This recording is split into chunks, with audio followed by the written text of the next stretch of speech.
Hello and welcome to Tonight with R2, and my camera is out of focus. Uh, Appreciate everybody being here tonight to join us. I'm real excited about tonight's guest. It's somebody I've been wanting to have on the channel for a long time. It's first time being here, so it's going to be a lot of fun. But without further ado, we bring him on out, and that is White Bear. What's going on? Please clap. Hola, how you doing? Doing good. Doing good. Thanks so much for being here. I'm sorry it took this long to get on my channel, but I'm sorry, my schedule at one time was me working every day and couldn't even be on anybody else's channel. So that's I'm just happy, yeah. yeah, no, it's all good. You know, fair enough. I get how that goes. There's a lot of people that I try to get on, and I sometimes have to just bend the usual schedule, try to stick to here Yeah. for this. And I don't care about the algorithm as long as I'm having fun and my guest has fun. That's all I care about. But again, thanks for being here, and I'm gonna let you share everybody watching, listening in. Who are you, and what do you do on YouTube or webs? Oh, right. Well, I've been on YouTube a really long time, so you'd think I'd be a really big YouTuber by now, but I'm not. So yeah, I am.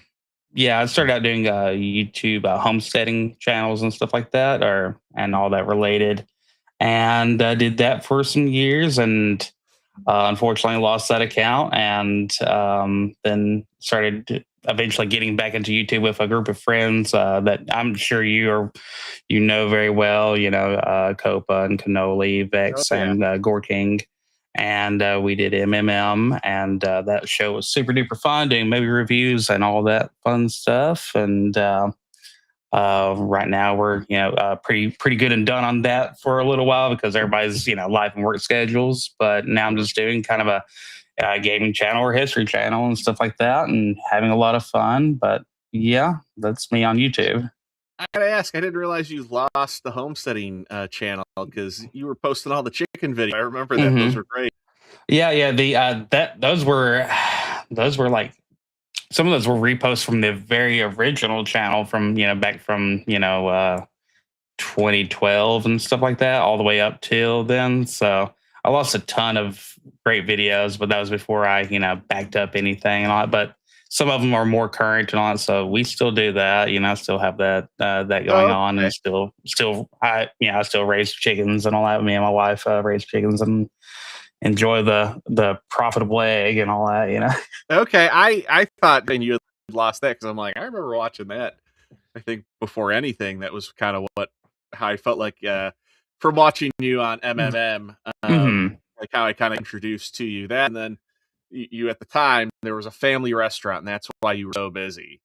Yeah, that was basically a job that I got to grow up in, and literally got to be raised in the back of the place and stuff like that. And then like by 8 and 9 and 10, you get to start helping out with restaurant stuff like grinding cheese and all the stuff that follows the laws, and do that. And later on, I ran that business for about 2.5 years. Then I sold it, and then you did that. I got called back to be a chef there for 10 years, and then and manage people and all that crap. And then that place got sold, and the new employer. Found out who it was, and the other employees said, "Yeah, you want to get that guy back," and all that. So they got me back at better money and better hours. So it's probably the happiest I've been in my life. Well, So that's it's really good. nice. Well, and we've talked about that. My family had a business Yes. for a while, and just you know, kind of can relate to like how much working for something that your family owns just it sucks up everybody's life. Not right like your own, but right your whole family. Like we Hmm. had that. We used to do family vacations all the time. We had that family business. It was like 10 years after we started it before we were able to go on vacation. We did a week in Hawaii. Um, Yeah. and it was like the most amazing thing. Like, well, I guess we'll get to do this again in 10 years. Yeah, there's really no exact hour that you work. Yeah. It feels like it's just, and it's there's nothing that you aren't going to probably do at some point at that job when it's family related. So yeah, I absolutely feel that crowd. Yeah, yeah, totally agree. Well, before we do this more, we got a few people who have stopped by. Rogue Attraction, hey, buddy, thanks for being here, Tom. Tom helped me with some of the questions for tonight for rapid questions, so I appreciate that. Thank you so much for your help. He had some good ideas there. Because I was like, I can't think of anything. I need help. Um, uh, my wonderful wife, Mrs. R2. Aw, And look here, Mr. AJ Abomination. What up, people? we Thank you got to so much for see being him here. earlier. I know he's such a good guy. I got to get AJ on as a guest. AJ, I'm going to reach Yeah, out to you here soon as I'm looking for guests. You would be a great person to have. But yeah, let's get into it. So 10 rapid questions. If you're familiar with the show, you know how this goes. If you're new here, we're just going to ask 10 questions. White Bear is going to answer them as quickly as he can. There's no right or wrong answer here. It's his opinion on them all. And you just tell me when, and we'll start it off. gotcha. You ready to go? Let's do it. All right. Your color. Green. Green. Not white. I'm surprised. Food. Pizza. Pizza. Favorite drink. Freaking coffee. Coffee. Okay. Yeah. First thing you'd buy if you had $1 million. Um.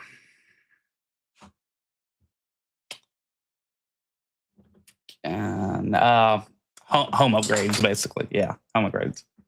Home upgrades. Yeah. There's nothing like you know that's fine, but I just gotta say, like, there's nothing you treat yourself. Like that's Well, for me, that would be a treat because then I could work more on the farm. Yeah. okay. No, that's fine. That's fine. I should make that clear. That's what I always kind of aim at with it. Is like, you want to hear how you treat yourself. Yeah. 1980s LA or 1990s New York City. 80s LA. All right. A full sustainable log cabin or underground bunker. And I was totally forgot that you did the homesteading stuff. Dang. What kind of question is this? Why would you do that? Which is even funnier that I randomly came up with this one. Let's go with the log cabin. Okay, because it's like, one is, I guess, if you like to be outside, one if you don't want to go outside.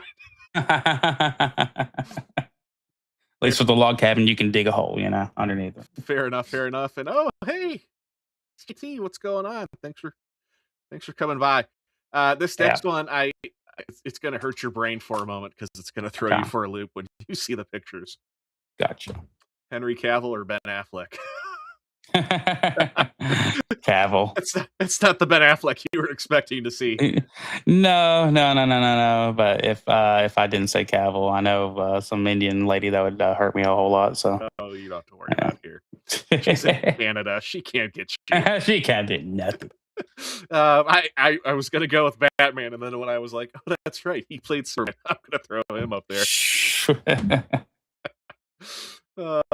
Amy Adams or Isla Fisher? Isla. All right. The DeLorean time machine or the TARDIS? I'm gonna go with the DeLorean. I'm not as familiar with the TARDIS, and it has tard in it, so I'm not doing that.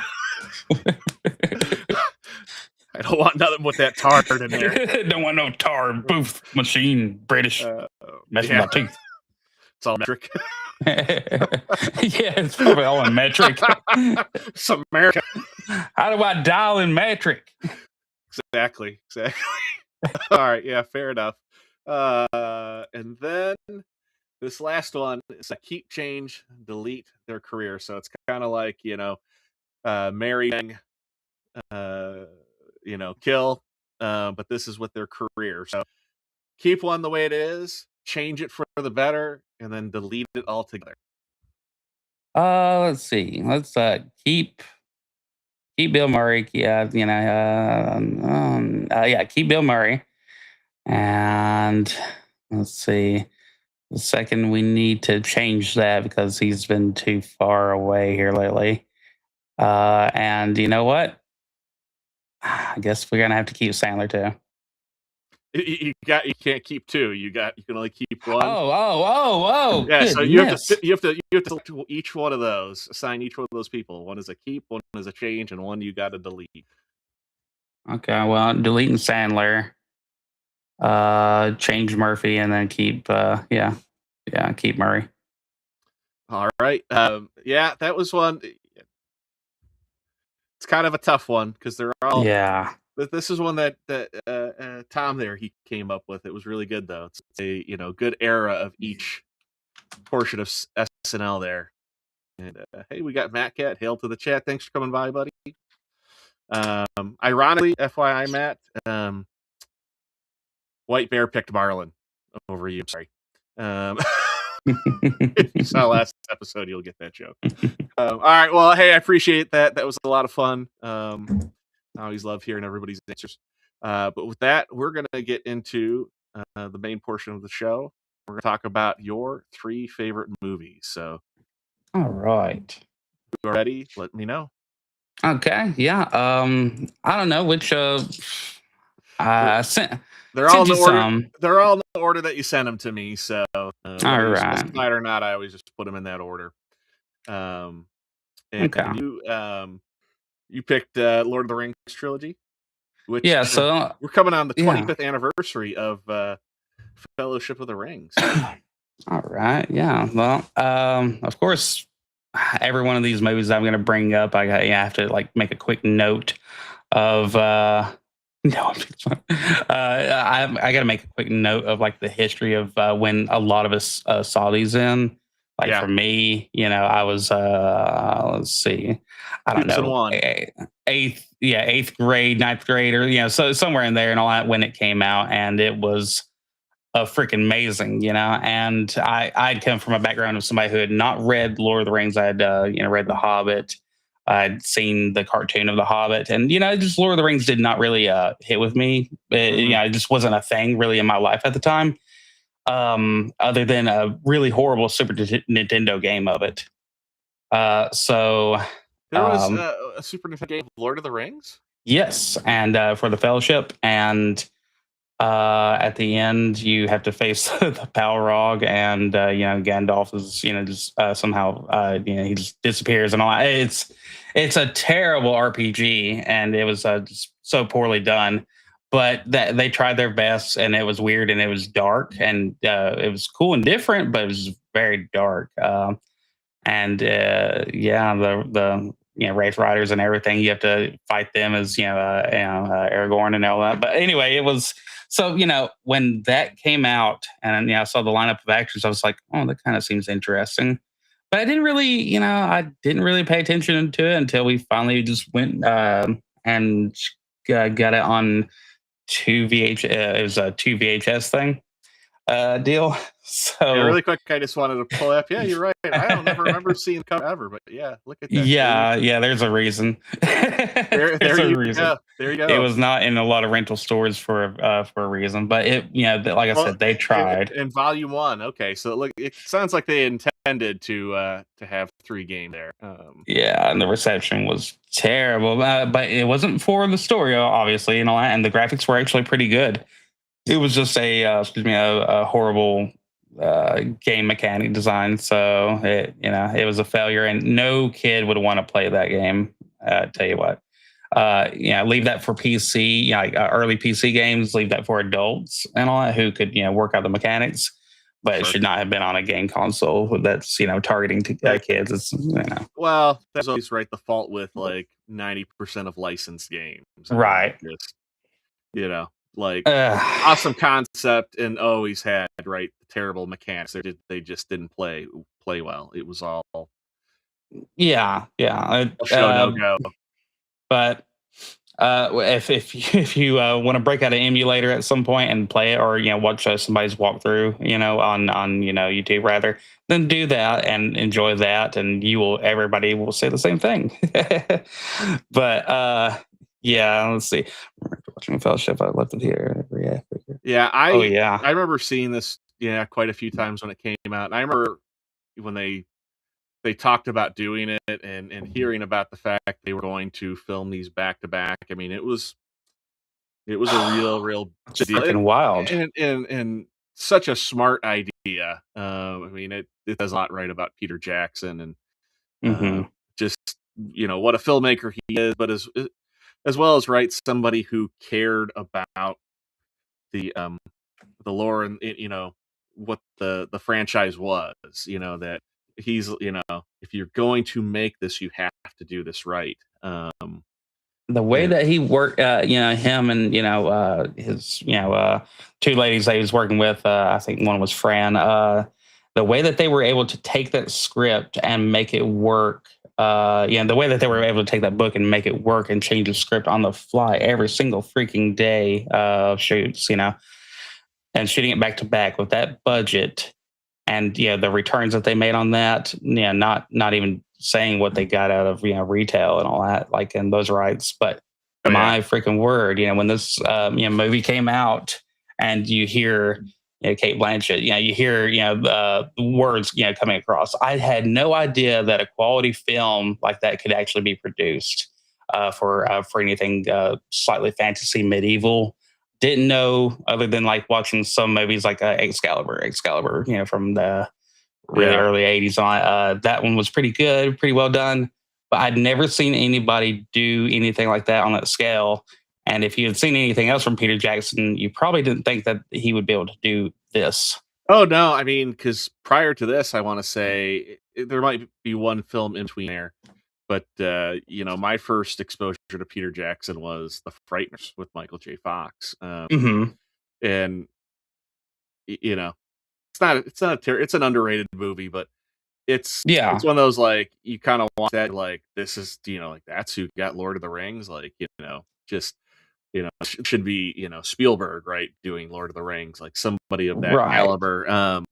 And and not And it, only, I mean, did it launch him into that caliber director, and even too kind of you could say kind of in a way made him even be almost like a second George Lucas too, because he really helped with Weta. I mean, all the digital effects that Weta did for this film were so impressive because there was nobody outside of ILM at the time that was as good as they were at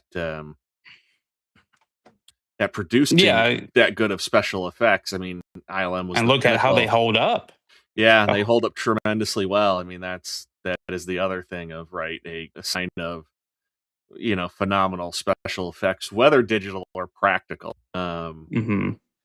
But yeah, this I mean, these were such good films. I mean, it made me want to read the books. I still haven't read them to this day, which I do regret. And I wish I had more time. But Audiobooks. yeah, I mean, I guess there's audio, but it is it's very impressive, and we reviewed it, a couple of years ago on After the Weekend, and Hmm. it was kind of one of those. I'm gonna be honest, like for a while, like I kind of wasn't very big on these films, and mainly because Lord of the Rings became the you know Star Wars Apple, Lord of the Rings was Android, and I just hated hearing Oh people yeah, yeah. like try and put the other down. It's like, why can't I just like both, or why can't I just be like, I like this one, and if you like that Yeah. one, that's fine. Like, why is it such a a pissing Well, it's like competition? preferring medieval over like steampunk or cyberpunk, like some Yeah. type of cyberpunk and all that. Like it is totally, absolutely to your preference. Me, I lean more,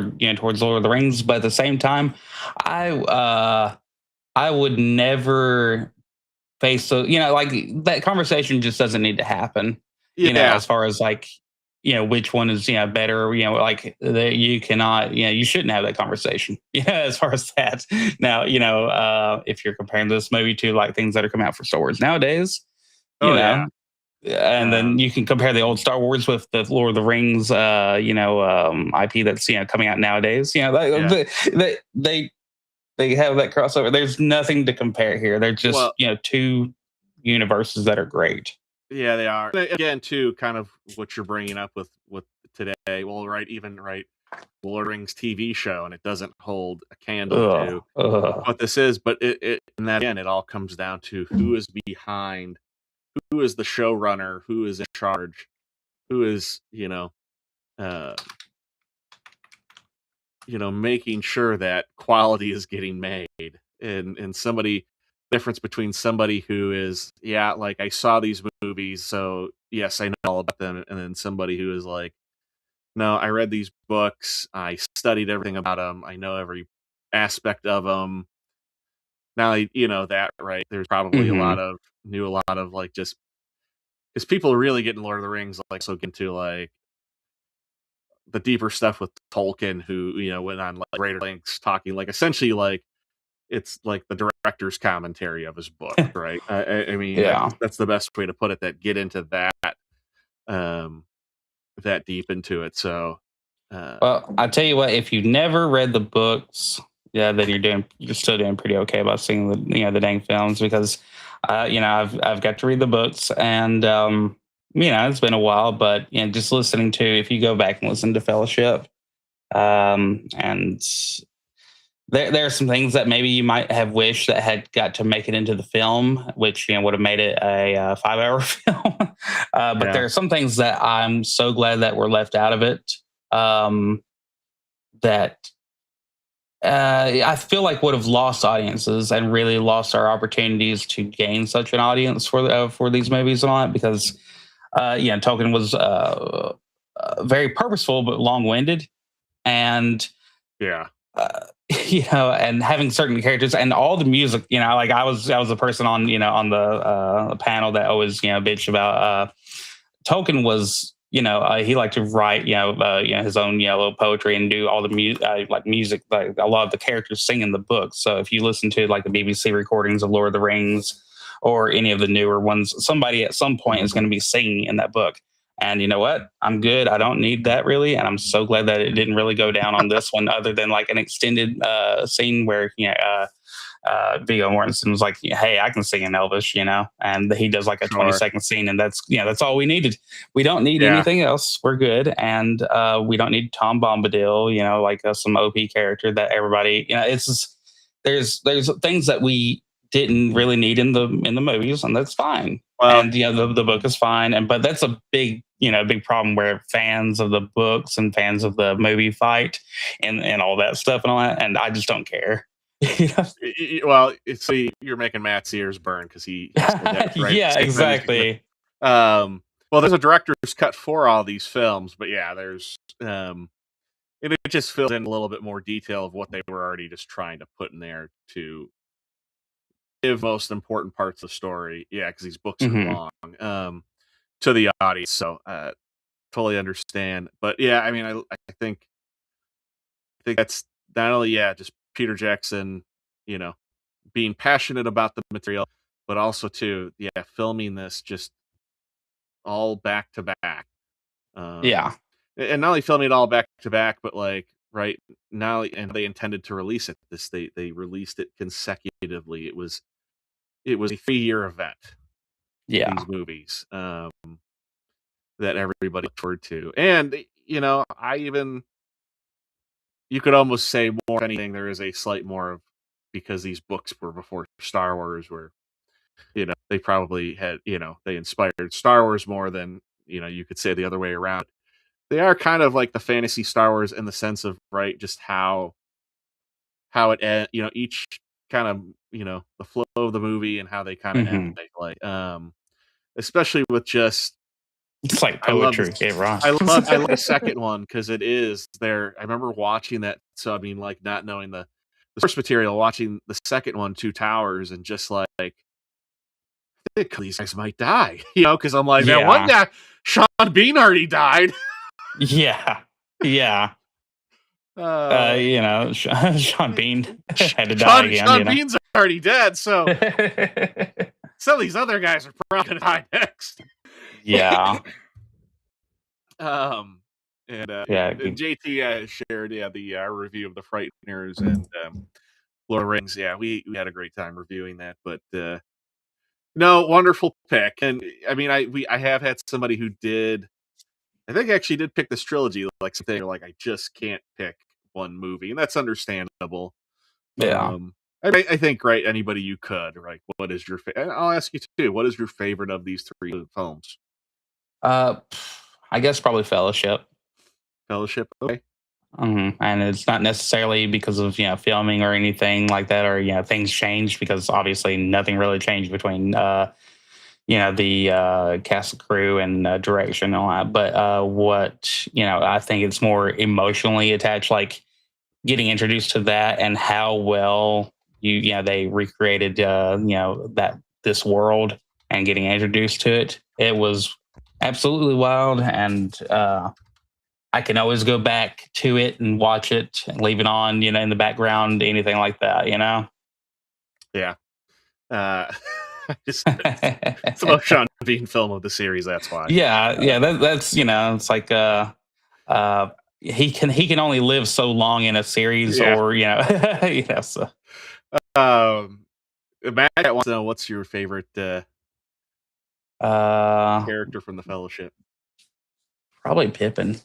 Pippin. Okay. Just he's such a fun character and all that, but like, who do you respect the most? Wait, Pippin is his who plays Pippin? Because I think I know who you're talking about. 'Cause I'm like, there's Merry and Pippin, and I'm like, it's I'm like, I can't tell them apart necessarily off the top of my head. Oh, Billy. Billy Boyd. Okay, yeah. All right, yeah, he is pretty good. But what Yeah, about Second Breakfast?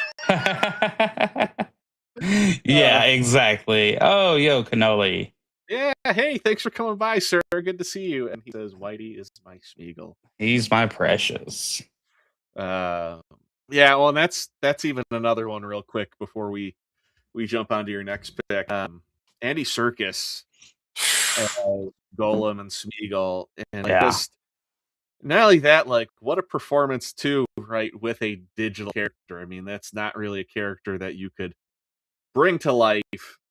Um, Probably then as well. I feel like maybe today you actually could, even though most studios probably wouldn't pay for it because they want to do everything digital. But uh, Mhm. a digital character like that to life, and like what a performance he gave. He kind of sums up exactly why these movies did so well, because digitally it was pretty darn good. It was done pretty well for where we were with graphics at the time. Yeah, And the performance was what I feel like a lot of people brought to this, which was they brought themselves, and people carried the books with them all day every day, according to their interviews and stuff like that. It feels like he encapsulates or encompasses the show, the movies themselves on, because every bit of his performance and how he was displayed with, I think, a lot of respect and all that. And of course, how much work Andy put into the character, and oh yeah, doing what Andy does, crawling around with little green balls all over his body, and doing cool voices. And it's that you got that, and you got Yoda, and you have all these few characters that are out there that everybody loves to mimic and do the voice of. So it's gonna stand the test of time. yeah. No, I just yeah. Everybody gave 110% in this. Not only did everybody give 110%, that commitment to the amount of time that they filmed, and then just you could tell everybody loved making this movie. Not only Yeah. that too, we're getting so sidetracked. But I have to bring it up. There was a YouTube short the other day. It was actually I'm sure there's a name for the character in the book. I don't know what it is, but it's the orc that kills. I want to say that kills Sean Bean's character Boromir, and he's fighting Vigo Morrison, Strider. Oh yeah, Uh, alerts. yeah, that guy. This big, huge, guy from New Zealand who was playing the orc and talking about the whole fight scene, and just but he as he's telling the story of them fighting, he is just grinning so much of just how much fun they had shooting those movies. Is that's another thing I think that just makes these so good. So yeah, wonderful pick, wonderful. And I last thing love to it. cap it off, dude, is when I was first watching Fellowship, when I was younger, I was like, this fighting is getting pretty serious. And yeah, dude, of course, Sean Bean just got a bunch of arrows to the chest. And I thought, are they really going to let him get headshot or like fade to black and all that? And then Aragorn ends up after the fight, cutting Yeah, dude's arm off and cutting, knocking his freaking head off. I was like, holy crap. I was like, this is one of those ones where I'm actually over there like clapping in my living room with my dad, like, holy crap. it's such a brutal fight too, and yeah, that it is like point blank. Um, the that scene where he's got the arrow and And those are it's like like gigantic arrows. So, the shaft on the arrow was like, that's like whoa. that's like an inch. I know. I felt threatened. I was like, whoa. Yeah, everybody's saying my audio's getting. I don't know. Let me try fixing the Yeah, cable real quick. it's been a little bit clippy. Yeah.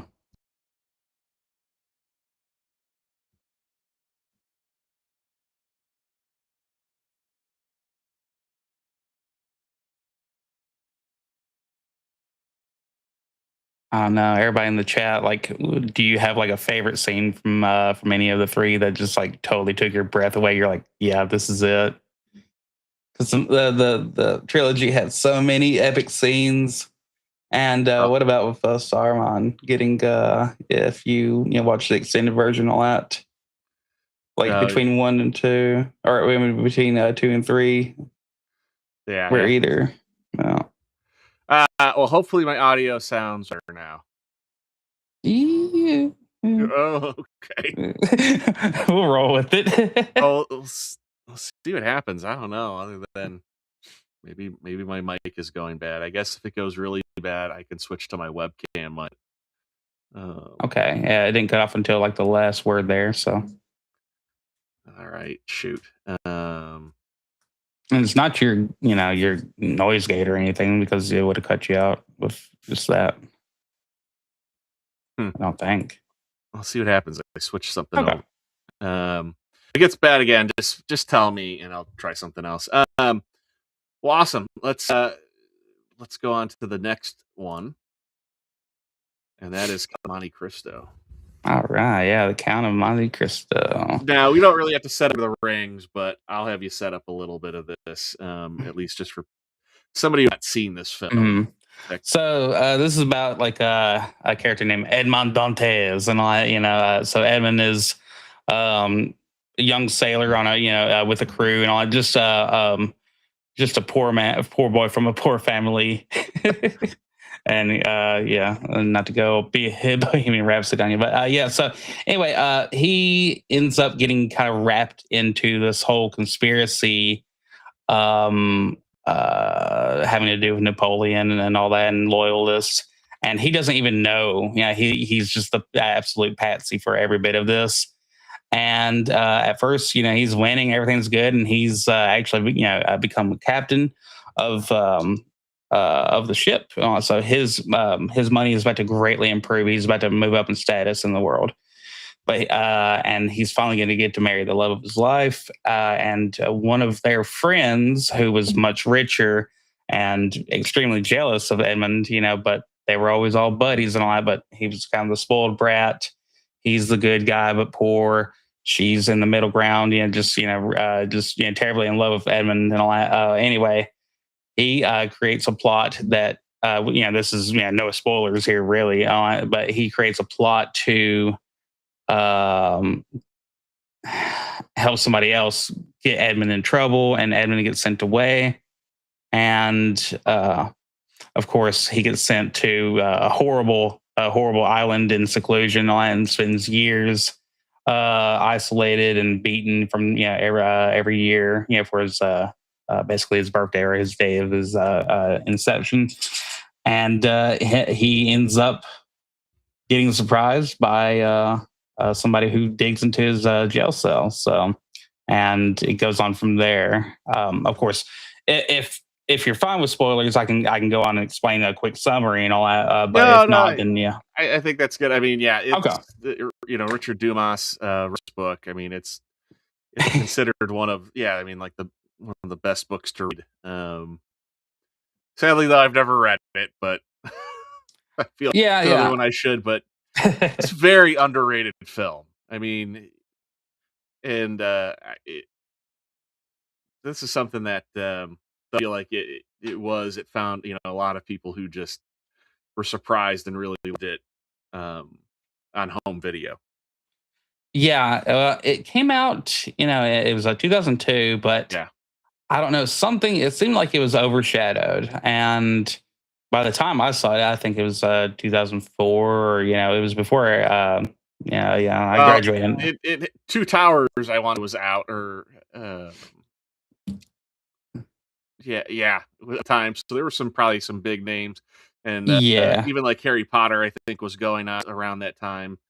Um, so it had a lot of competition going with it. I think if it had come out in, like, '99, it would have been a big hit, or, yeah, maybe early Yeah, 2000s, but, I think the movie to me, uh, examines revenge, um and everything that you put into it that you take away from yourself, to gain that revenge and all that. And while it's sweet to watch and all that, and to see basically the underdog finally get his own and all that. yeah. That's funny. Well, the other thing too is the cast. I mean, it's got such a great Yeah, look at that. supporting cast, and Hmm. this actually, Left Eye Ego picked this. This was actually the thumbnail I put together from that show, because I ended up adding the supporting cast down there, because it was like, I got to show these people off. They're so good. I mean, Richard Harris as Faria Hmm. uh, is so good, and y- adds kind of some humor to the movie when be kind of something that's considerably a dark portion of the film. it's like literally the darkest part of dude's life, and still dude's like, and it's funny that yeah, the AJ had put that, because it seems almost like like, I guess I should have made Oh yeah, another when he pops up out of there and reference. he's like, "Oh, so sorry." Eh, what's up, Doc? Yeah, yeah, yeah. And then, well, But Michael Wincott is the jailer. I mean, I love Michael mhm, Wincott, that voice. that dude is, man, like, I don't know how many packs a day, but I'm getting there. I'll get there for him. Um, well, not only that, but there is something about him that character, the jailer, is. I'm like, in my head, I'm like, he is somehow related to the sheriff of Nottingham and his cousin. It's like, it's cousin 2.0. Dude, man, what else has he been in? What else has he Oh, been Michael in? Wincott, I mean, he did one of Yeah. the, not it's, Along Came a Spider, Morgan Freeman, what was that book series? I can't think of it Oh, right wait, now. he was in The Crow too. Yeah, he was in The Crow, and he was in Alien Resurrection, The Three Musketeers. Three Musketeers, but he's such a good villain, but it's at the same time, it's like he is somebody where it's like, I would like to see him play a good guy here or there, or, as much as right, and especially too, it's like, 'cause today is the day that 10 years ago, Alan Rickman passed away. But if you kind of Hmm. think about it, like, if there was an Alan Rickman, he kind of would have been a good Snape. Yeah, yeah, I could Um, say that. like, and for somebody, he's not British. He's American too. I mean, he does a phenomenal British accent as well. I But think with that low of a register of voice, you can get away with about anything. yeah, yeah. But that voice is just so good at being so intimidating and sinister, and And he's got a unique look, like most of Hollywood is yeah, about how big your head is, or how weirdly shaped your head is, and how you wear it. And yeah. that any weird face can get into Hollywood, Like so like the two guys that are sandwiching him right now in that photo. yeah, exactly. You got Luis Guzman right there and all that, and he just basically plays himself. Oh, I love he's like, "So, I could just go stab him, boom, boom, and he's done." Exactly. That's so epic. He goes, no, no, no, well, we we can just handle this, my way and all that. I go do this. How is this a bad plan, Zatara? Zatara. Yeah, yeah, but I mean, he is playing himself, but he's such a good supporting character for him. Even like the pirates too that he befriends, Oh yeah, dude. the, the one guy, Luigi yeah, Vampa or Luigi. Vampa. All I gotta say is Luigi looks like that was Ron Jeremy's illegitimate kid during his Yeah, time in that's Europe.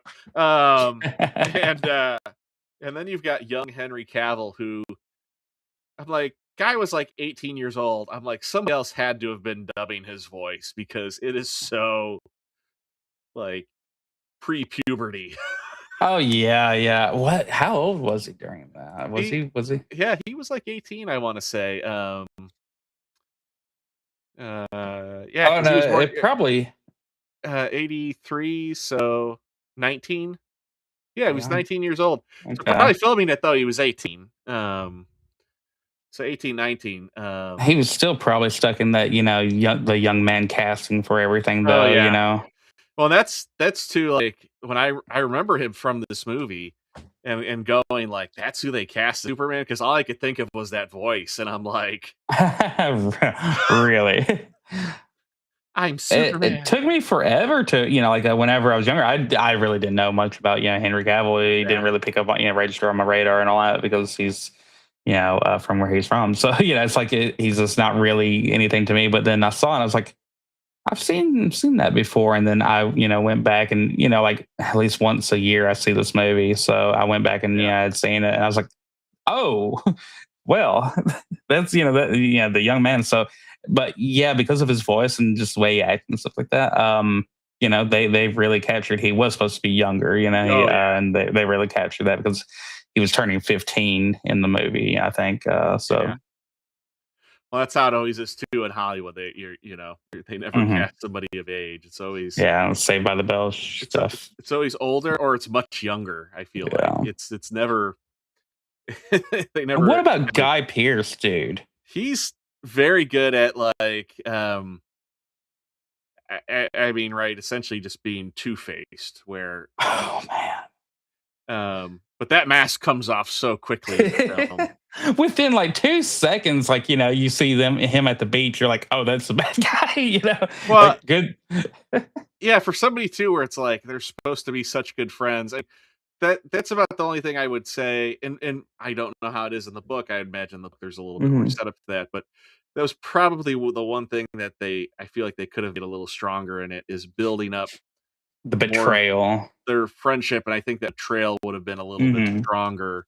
Um, because it's just it's like, haha, we're best friends, and then it's like, snap. Yeah, I totally It's agree with rival. that because the more they're wanting you to expect, like whenever Edmund is getting explained to how just how screwed over he was Yeah, by the priest and all that. That's supposed to be the moment where you're like, God, that's so many layers of betrayal right there and all that, surprise and all that. But I think we all kind of understood, that it was over something petty, and yeah, we all kind of understood that, we just didn't know that it was leading to somebody else getting a better position, somebody else, killing off, their father, somebody else doing that, all because he was jealous of Edmund and all that, and it just so happened to work out that he was able to screw Edmund over and all that. But yeah, I agree with you. While this is one of my favorite movies on it, I feel like that could have been fleshed out a little bit better. But I guess time, budget, and how much they probably cut out of the film. But yeah, back when I was on Matt Cat's channel, talking about this movie, it was uh, just go back and look at Guy Pearce's smile in the movie, his oh teeth yeah. at the time. It'll give you a laugh every time because he It's had a he had a little bit of Austin Powers going on there. yeah, yeah. But I suppose they all did. the the big book of British smiles. But yeah, this is if you haven't seen it, you are missing out. This is underrated Absolutely. movie and such a fun watch and such a good supporting cast. I mean, there's characters that you absolutely love, and then there's characters that you love to hate them, um, which is always good. So yeah, Hmm. yeah, great pick. I love it. And we're gonna go with your final pick, which it's kind of funny. We've been talking about this a little bit previously, Yeah. but So yeah, we get into old Star yeah, Wars. the original trilogy. Well, I mean, there's only 6 Star Wars movies. I mean, Yeah, absolutely. There. I think everybody in the chat here would agree with that statement. I think we can all agree with that. Of course, when I was growing up, I'm in that weird age where by the time that the new ones came out, that was seventh, eighth grade, kind of in there and all that. Sure. And I was super duper excited because I had already watched and rewatched, even at that age, the original three, on VHS. And Hmm. the kind of personal lore behind there is that my father got to be at one of the first showings of Star Wars, and during the very first showing, that wasn't at the name of that theater, um, something Chinese, I don't know. Oh, Man's Chinese Theater. It's Yeah, changed. yeah, It's been Man's Chinese Theater. It's been Grauman's yeah. Chinese Theater. Now it's the TLC Chinese Theater, to be honest with you. But yeah. Well, so when they first started having it beyond that, beyond the very first premiere and all that, when people were able to, the regulars were able to come in and start watching it. Um, Unfortunately, a squirrel got in there and chewed up the power source for Oh no. one of the projector tubes and all that. And so my father had to wait, like an extra 4 hours while they repaired it to be able to watch it on. This is during a very short time of leaving the Navy and all that. So his time was, very, very precious and all that, but he got to see it. And then I remember growing up with a bootleg of the VHS at one time, just because there were there were certain things that were different about that version and all that. Then the tape started coming out with remastered. So Mhm. by the end of before DVDs became a thing and all that, we had a set that was the original trilogy, and individually sold. Then we Yeah. had the trilogy set. Then we had the remastered sounds set, and then we had added in scenes and commentary set. So that's a lot of freaking VHSs, Oh sitting yeah. around at your house. I don't have it near me, but I have the original CBS Fox set, and Oh wow, yeah. I've got sadly it's not the one I had as a kid, but I have the silver trilogy set. I would like to find that one from the mid '90s that where when they had Darth Vader, the Stormtrooper, and Yoda on the covers. I think that one is really that and the CBS Fox. Those are two I think the best versions of the film. And the fandom going on for like the re-releases of it Yeah, was pretty amazing because even at like Taco Bell had when we have yeah. this little toy where it's like half of it it's a little 3D looking thing and all that and it's it's half of the face is Yoda, the other half is Darth and all that. And I do remember that. Now I got to look that up. While you're talking, I'm going to see if I can find yeah, it. dude, I still have that thing, and it is I don't know. There's so much, and the toys they sold me on the freaking toys. When I was a kid, I have, in fact, during Christmas, some of the Star Wars toys we put every single morning. I put a new toy in my wife's Christmas tree and all that. So every morning she'd wake up, there'd be a new toy. But all those toys were from the original like re-release of Star Wars, and they got to remarket the toys all over again to everybody. So you had speeders and everything. And by then, I think he had got full retention of all the toys and Yeah, all the money. I forgot Taco Bell for a little bit did dabble in toys. Yes, that's the exact one right there. Yeah, yeah. And then here was the other side of it. So it was Hmm. mirrored. Yeah, I'll And send you a picture of it later.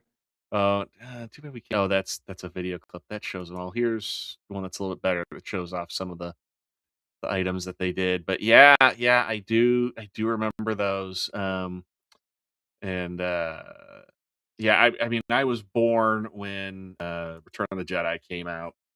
Um, and grew up watching uh Star Wars. Oh yeah, JT says he's got that CBS Fox VHS Yeah, tape. same. Um, and then I remember when they released, in '95, they released the updated films where they kind of cleaned up, a few scenes with some additional Hmm. special effects, and sadly, that was kind of the downfall of then the continuous updates kind of kind of ruined things. Yeah, pretty ridiculous after that. Because the movie just didn't need those add-ins. But right, the other big thing was the THX audio in that, Mhm. and so my brother had bought a surround sound audio Yeah. set, and had all the wires set up like real clean throughout his room, and watching it on a 20-inch Sony TV. But that You know, sound though, bro. I know, but well, at the time, it was like, hey, that was not a Yeah. bad TV. Um, but yeah, just how big, and even too, right, going to the movies, the THX um, intro. It changed a lot of things for a lot of people too. It did for a long time. It set the standard. That was such a big thing with movies for a while when you'd hear that THX. The You're like, audience is now deaf. we're in for some shit now, yeah. It's going down. But dude, I mean that my dad had been into all that, all the entertainment gear and stuff like that, like as far as home entertainment systems and stuff like Yeah. that. So when I was young, he had the giant. I'm sure you saw these back in the day, but Oh yeah. the giant wood paneled speakers that are like as tall as you when you're a kid and all that. And then yeah. one day, he got a new system, and all the speakers and all the power that they had in them were now shrunken down to something that's only like 4 inches big and sit on stands all around, and are mounted all around the living room. And you're like, wow, we finally got rid of those things and all that. And now we've got the Bluetooth audio, right? So we've yeah, got wires anymore, and same thing. I mean, it's pretty impressive how they set all that up now. yeah. That was always the big complaint too with when you did audio. It's like all the wiring you have to run, and none of And it. yeah, I mean, tucking it under, parts of your wall and stuff like that for some people, or it's hard to get that real surround sound look and I mean feel. When you're having to work with all that wire and trying to put it in a place where, probably your wife is like, "Would you stop So putting shit?" really, well, not to get off topic. So about now, yeah, at this point, like 25, 26 years ago, my brother, um, kind of when he bought his first home, and him and wife, and he had initially had a 60-inch big screen TV. So right, Mhm. this is before flat screens, right? So it's a big giant box projection TV, Yeah. like an 85-inch in our. We had a game room at the time. Mhm. We had one of those at Mitsubishi. Like I'd kill to own that to this day. Like I remember that was so awesome, and then it was like this is old crap, and then now it's like I'd kill to have that. That'd be so nice to have. But he had I forget who made it. I want to say Kenwood. It might have been a different company, but it was a 200 or 250 disc DVD carousel changer. Ah. So you Oh loaded wow. each one in, but you had to program them in. And then he has Logitech remote that had a touch screen on it, and he had it all set where just, hit a button, watch cable, hit a button, watch DVD. And I remember staying up with him like one night, and we took turns entering in each movie in his carousel. And then there was even like a slot you could, just to like play like a new disc that you didn't have to enter it in. And I even Yeah. ended up just putting in a like he had two. He had an individual changer. He might have had 5 discs, because I even remember 5-disc DVD changers. Yeah. Like Well, I'm like right. I mean, sadly, media is dying, but it's like I had a Blu-ray changer like that with 5 discs.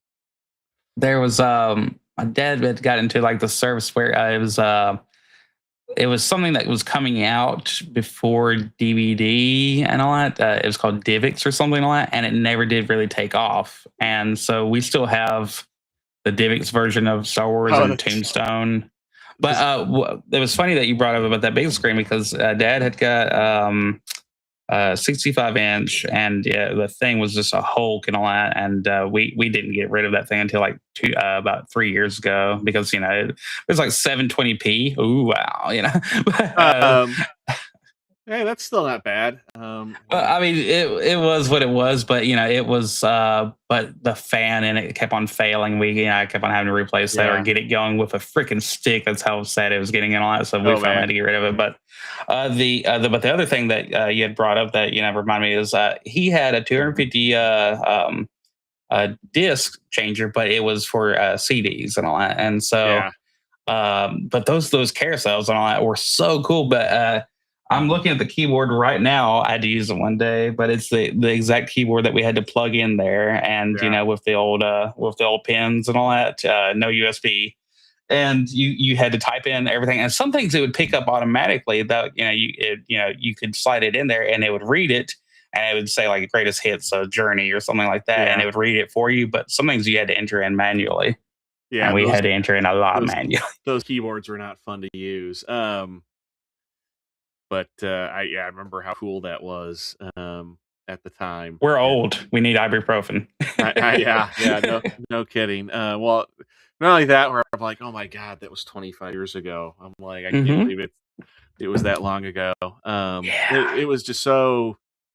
I mean, I missed that time just because watching movies was such a, even at home, was kind of such a like an event and an exciting thing, and it's just Right. It's not. it's you and the family, and it's a dedicated time with no distractions. Yeah, and just it's with the quality of movies that come out now, it's not. Right. It's Nothing sad. sticks with us. And these are the originals that they're making remakes and remakes and remakes of the remake of Yeah, now. yeah, We got to live through the era when they were actually still making new stuff that that actually mattered and affected the conversation. yeah, yeah. No, it's sad. Hopefully, something gets better, Hmm. and it will. But it's just right how how. I mean, and some of that is you know. I know that people can say, like getting back to Star Wars is like, I know a lot of people can say like a director drew his inspiration from, like Kurosawa and stuff like that. Like, but I don't care. He created something absolutely new as far as, like the idea that you can make three of a movie, not even counting the, the slightly newer ones and all that after that. The prequels and all that. Like he made a profitable and well done, trilogy.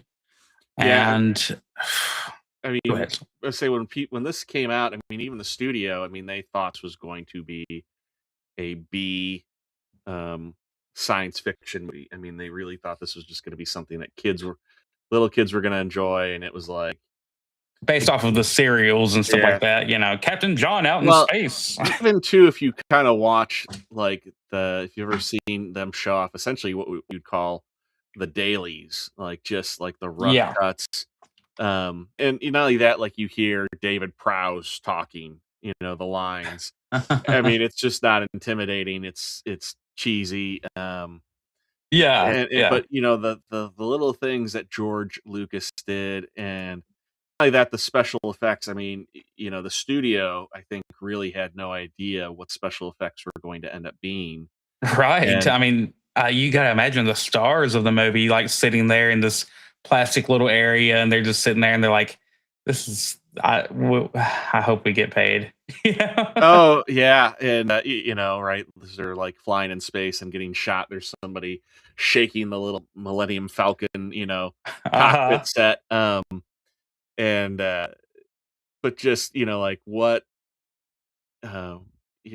what a hit, that unexpected hit this movie was, and it blew people away. I mean, my dad didn't get to see it at as epic of a as a theater as your dad probably got to experience, but just I mean, he told me about him and my uncle in Michigan where they saw it, and just like the lines of people, just people waited hours to go see these movies, and another And one it that was everybody. It was everybody, no matter your the yeah, gender or color. You can watch back footage and all that, and you see every type of fan out yeah. there because this was the thing. Yeah, everybody just loved it. Nobody cared about other than just they just enjoyed the characters because they were good characters. And yeah, Hmm. that's a interesting thing to see, and I always find fascinating when that gets shared on social media, where they're like, here's Wars, here's Empire Strikes Back, here's Return of the Jedi, and just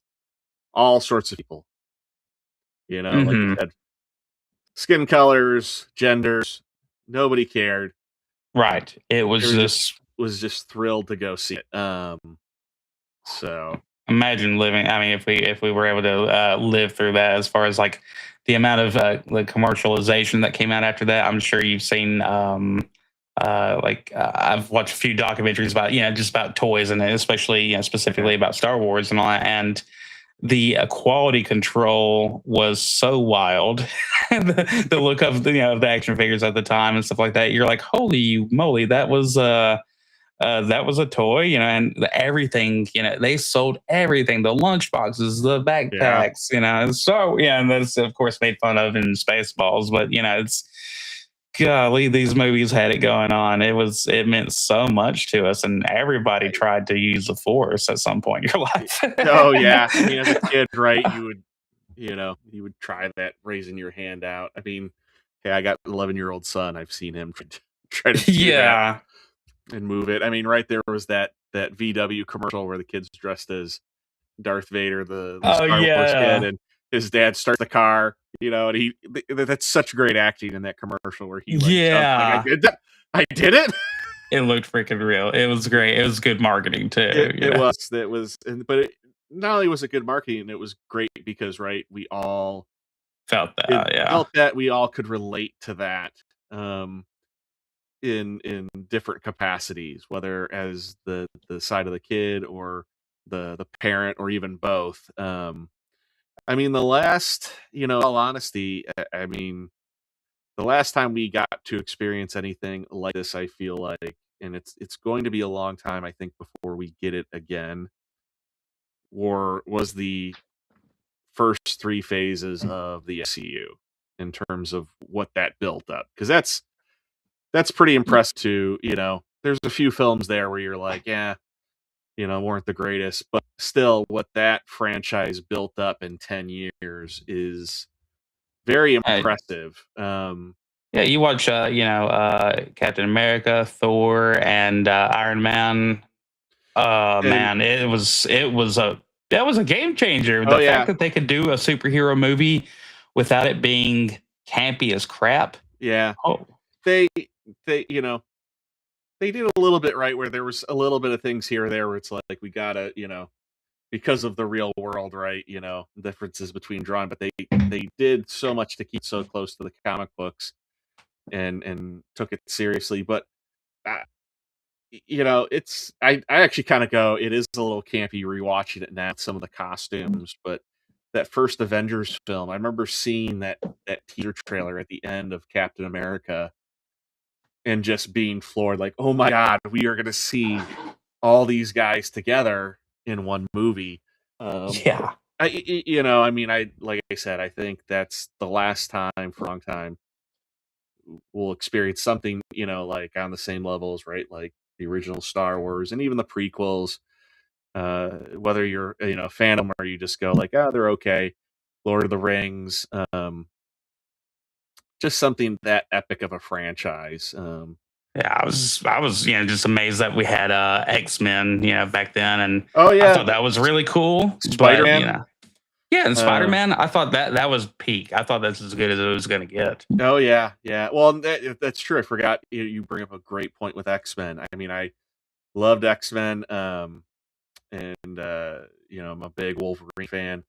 And even to the fact that right, like they all looked like they were jump out of the Matrix at the time. It was like, oh my god, Yeah. Wolverine, and we got the claws, and they made the sound, and um, Basically, the movie was so carried by Hugh Jackman and the well, character of Wolverine.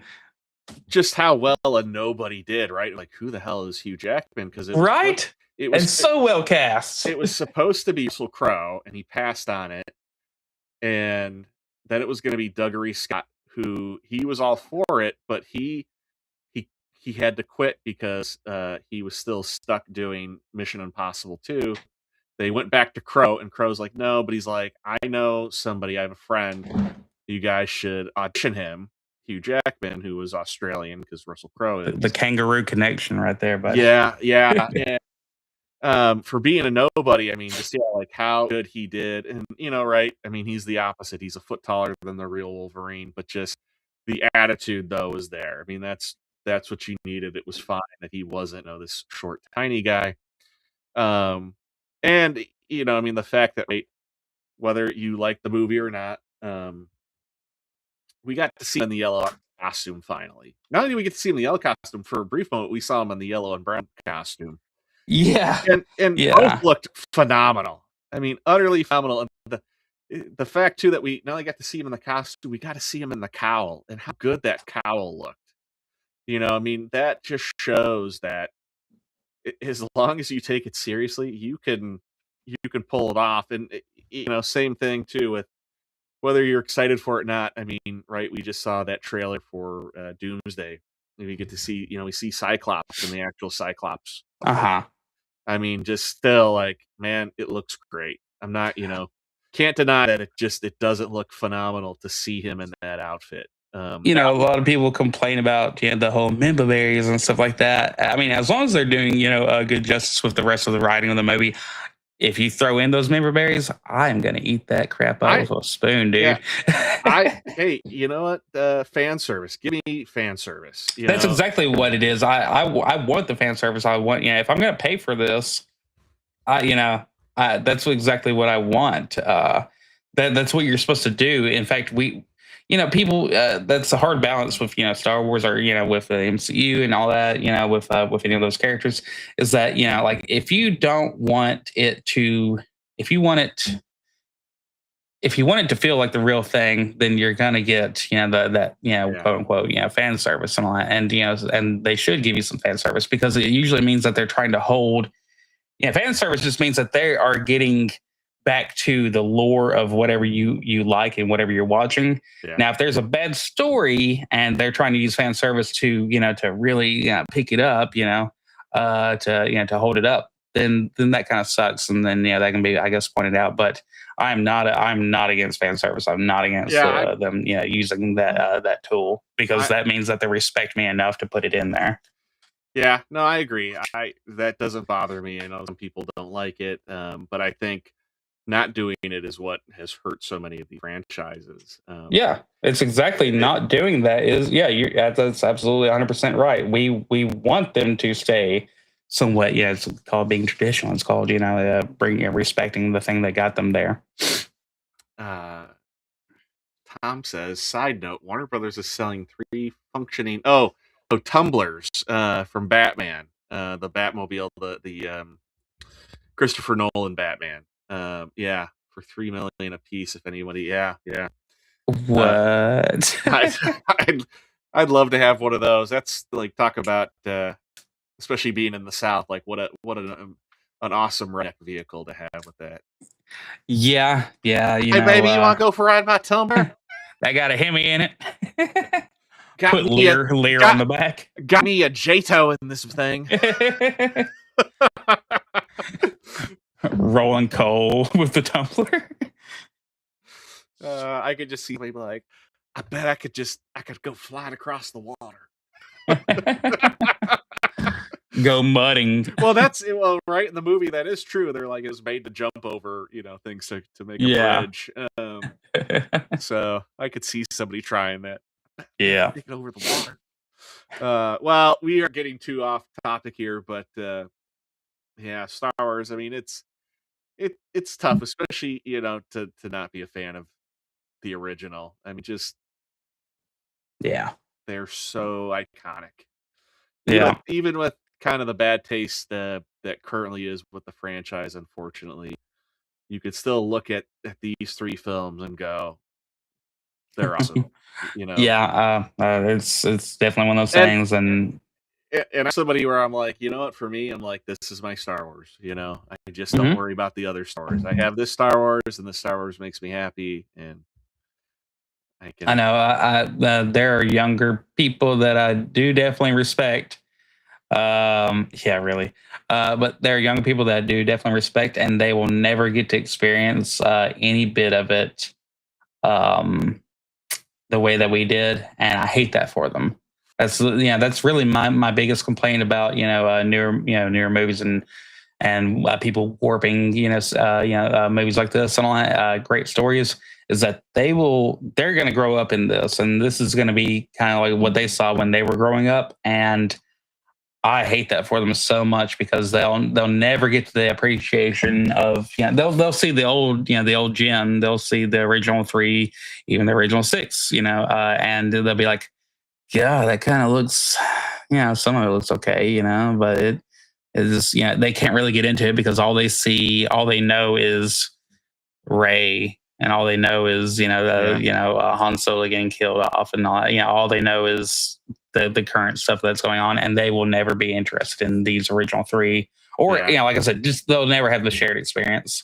They'll never even want to ask about how what it was like when the movies came out. Yeah, and well, not only that, like one, uh, the newest trilogy, and thank God my 11-year-old is not a fan of the original or the new trilogy. I mean, Uh huh. Right. he likes the original. He is though a bigger fan of the prequel stuff. I mean, Oh yeah.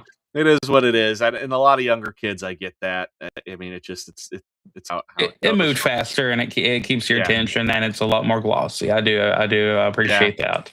Um, of the two, he is a bigger fan. He's told me of the prequel, and he's like, "I'm so sorry." I'm like, "It's fine. You don't have to apologize." But like, I'm happy that you have watched the sequel trilogy, and you're like, "It's not that good." But I was just gonna say, I mean, it's such good proof of how important character development is, and then with a Mhm. franchise like this, mapping your story and Yeah. not just making one film now, but making sure that you're making the movie that you're gonna, from the first to the last movie that's gonna come out in, 3 years from now or 6 years from now, Hmm.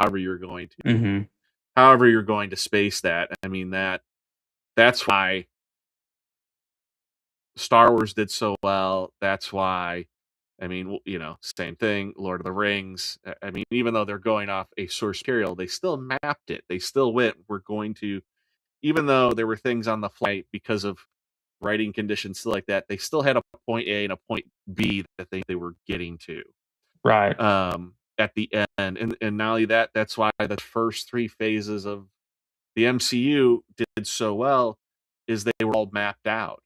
And then why when they kicked off the next one that they didn't do any of that is it's crazy. It's like what why did you stop doing that? That was your big key to why everything worked so well and why people liked it.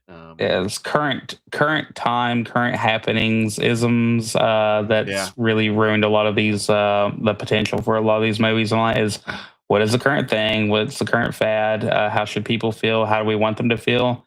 Whereas, when they were doing these movies originally, yeah, they wanted you to feel a certain way. They wanted you to feel, the most basic of things. They wanted you to feel scared for a character. They wanted you to actually, have to be able to invest in a character. The idea of loss of a character, yeah, even with Lucas, getting into this, he had a very short map at the beginning, because he didn't know, he needed that proof of concept that this would actually take off, and then his beautiful mind and and all the people all around him, were able to make up a whole entire universe going from off from that, like yeah, the original bar scene and in A New Hope. Those were some like leftover, like Halloween mask and some leftovers from Jim Henson and stuff like that. This was these weren't like fully fleshed out. Like, oh well, this is the ball sack race that yeah. has a ball sack for a head. Well, This still, that also just points out hiring the most talented people to work on your movie, whether they're absolutely. working in the movie on screen Hmm. or they're working in the production of the movie, whether that is from just the set up to right people behind the scenes, your behind the camera, right? Your producer, your director, your writers. I mean, again, that's great evidence of right. You hire the most talented, not based on other quotas. Um, well, we are getting too off topic, and Yeah. I don't, I don't want to keep us here all night talking about this, which I know we could. But we'll end it here for the movies again. You know, great pick, love it. and we will get on to your TV choices, which you got some All interesting right. ones there too. So I can't wait to hear what you have to share about with your favorite shows. And same thing; these are in the order that you sent me on your list. So Okay. I don't know if you've got the chat, if you got DMs up, if you want to Yeah. look at that. But Yes. So let's see. 24. Yeah. Well, let's get into 24. So Jack Bauer, who works at CTU, who's I think at the time in the beginning of season one, he is heading CTU, and he was known as the agent who would do anything, everything, and anything and everything. Has been in every bit of the crap. So he has all the bona fides. Rock on JD. But yeah, he has all the all the awards and all that, tucked away. Everybody knows he's, a total, badass. He is what became known as Jack Bauer because everybody knew, Yeah. if you watch the show or even if you just, orbited people who watched the show, you knew, it's basically, it was early memes before memes were a thing, was that, him yelling, damn it. And, Jack Bauer being, absolute, the man. Uh, anyway, so yeah, the beginning season is just showing 24 hours of, obviously one day. And the whole new concept of, doing a show that tries to make a show seem like it is all just 24 hours of one day in the life of in the lives of agents that make up CTU, Counterterrorism Unit, um, and mainly headed by Jack Bauer as the main character, and sometimes, fortunately or unfortunately, his family members, uh, depending if you know, you know. But yeah, the show was absolutely kind of what America needed at the time. I feel like.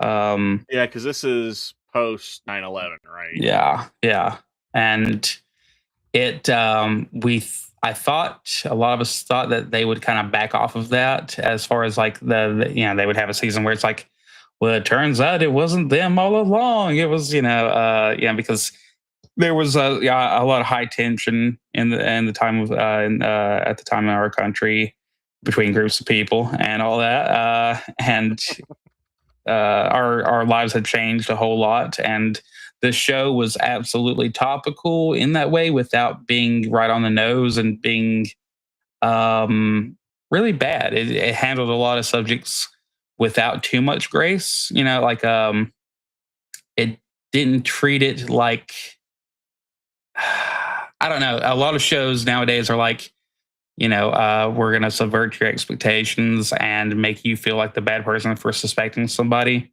Yeah. And this show, it had every bit of it on both sides. It was the most. If things were called political in the show, everything was absolutely even, and it didn't chase down anybody. It didn't wrong anybody. I feel like in this entire show, it did everything exactly how we've seen life and how things could go. And yeah, so just over the seasons, you get to see Jack Bauer's life and how it changes, and going from being the head of an organization, back down to being a field agent, back to basically having to go be brought back into the organization, because things. It was the man who was willing to do whatever he had to do for his country, and it was taken to the nth level. It was amazing.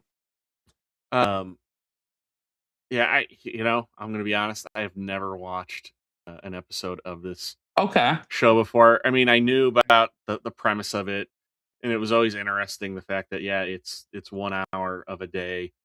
Um, Well, if you do my watch it, you'll get to see it early cell phones. Yeah, There's still some like leftover pagers and stuff like that. well, I was gonna say that's always really funny about how like you watch something, you're expecting to see like an iPhone or an Android, and you're like, what's with the flip phone? Yeah. Like, Did he what? just kill a guy with a Nokia? Yeah, like what is that?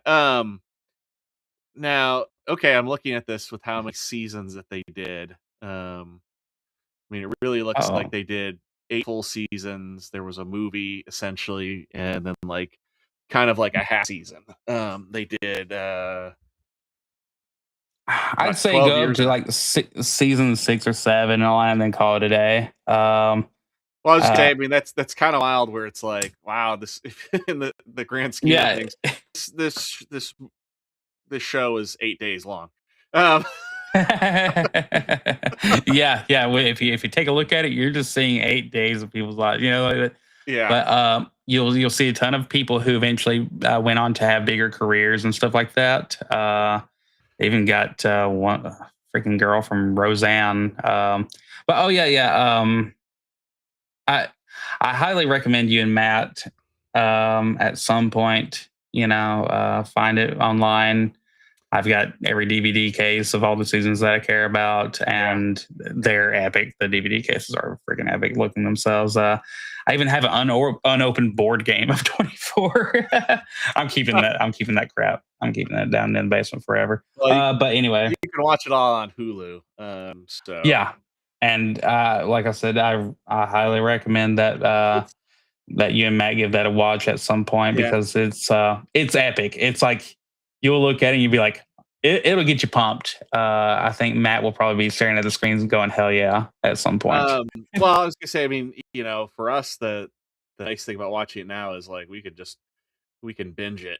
As Hmm. this was the Me and my dad had to wait freaking a week, every bro. week, and right, be like talk about like the suspense, like what's gonna happen, who is it, oh my god, did you see what happened? We would watch it and get into it, and we would seriously just watch it, get into it, and then we would stop so that way we could go back and watch it on the DVR and stuff like that. Or Yeah, we would go back and we would collect just like 3 episodes because we hated that feeling. For me, like the whole streaming concept and as far as like binge watching and stuff like that, I'm absolutely fine with it because I don't like waiting. I want to just yeah. see the dang show because we got screwed over by having to wait a freaking Well, week. it's one of those things where I mean, at the time, I mean, that's just how it worked. I mean, Yeah, right, I like totally get that. right. I mean, it's like anything, right? Like if you read comic books, right, you wait every month to get the next story, and Hmm. it sucked writing. I get that, where it's like it's so nice to be able to binge watch things, but at the same time, it gave you something to look forward to with having to wait to watch something. Oh, I mean, you definitely feel like patience and taking your time with something will definitely it will give you a greater reward and all that.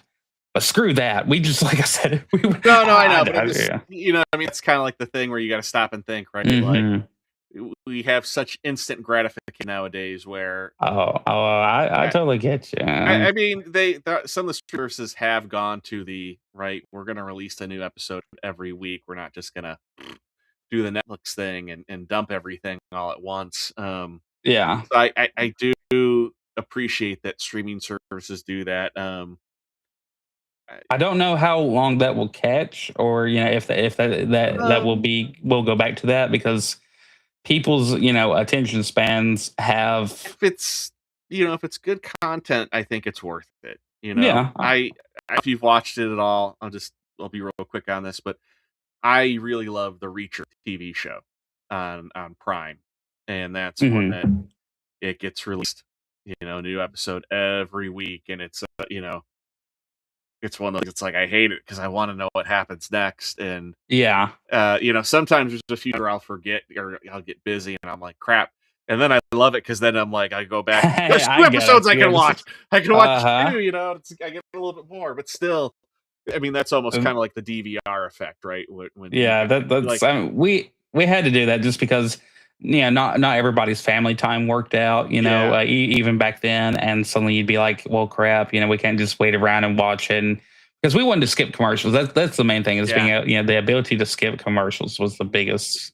Yeah, DVR though were phenomenal in that fact of it allowed people to Hmm. watch more stuff that they couldn't catch when it came out, and then again too, you could still have that like I remember having cable and doing that where you'd record a couple of shows for the weekend, like Friday night or something like that, or even like Saturday or Sunday night, you'd watch a few of the episodes from the week that you watched, and then you kind of Right. got a chunk of a variety of things, which was always enjoyable too. But yeah, and same thing, like you could toward through them commercials. Um, Matt's gonna try to watch a season of 24 in 24 hours. yeah, do it, man. Can't Hey, wait to hear about. I'll binge it with you, dude. I'll go back and rewatch the whole damn thing. Um, but yeah, I mean, I've heard a lot. Like I've heard it's a good show. I've just Mhm. never, I just never got into it. It was one of those things where just again, when it probably came on, it was just I was either watching other things or doing Yeah. other things, and Well, I guess to kind of cap it off, the show really was it was one of those a new thing that was kind of groundbreaking at the time, and they made a concept, and the concept worked so hard that they were renewed for so many seasons, and yeah, it brought back Kiefer Sutherland's career in such a big way. So hell I'll yeah, definitely say that.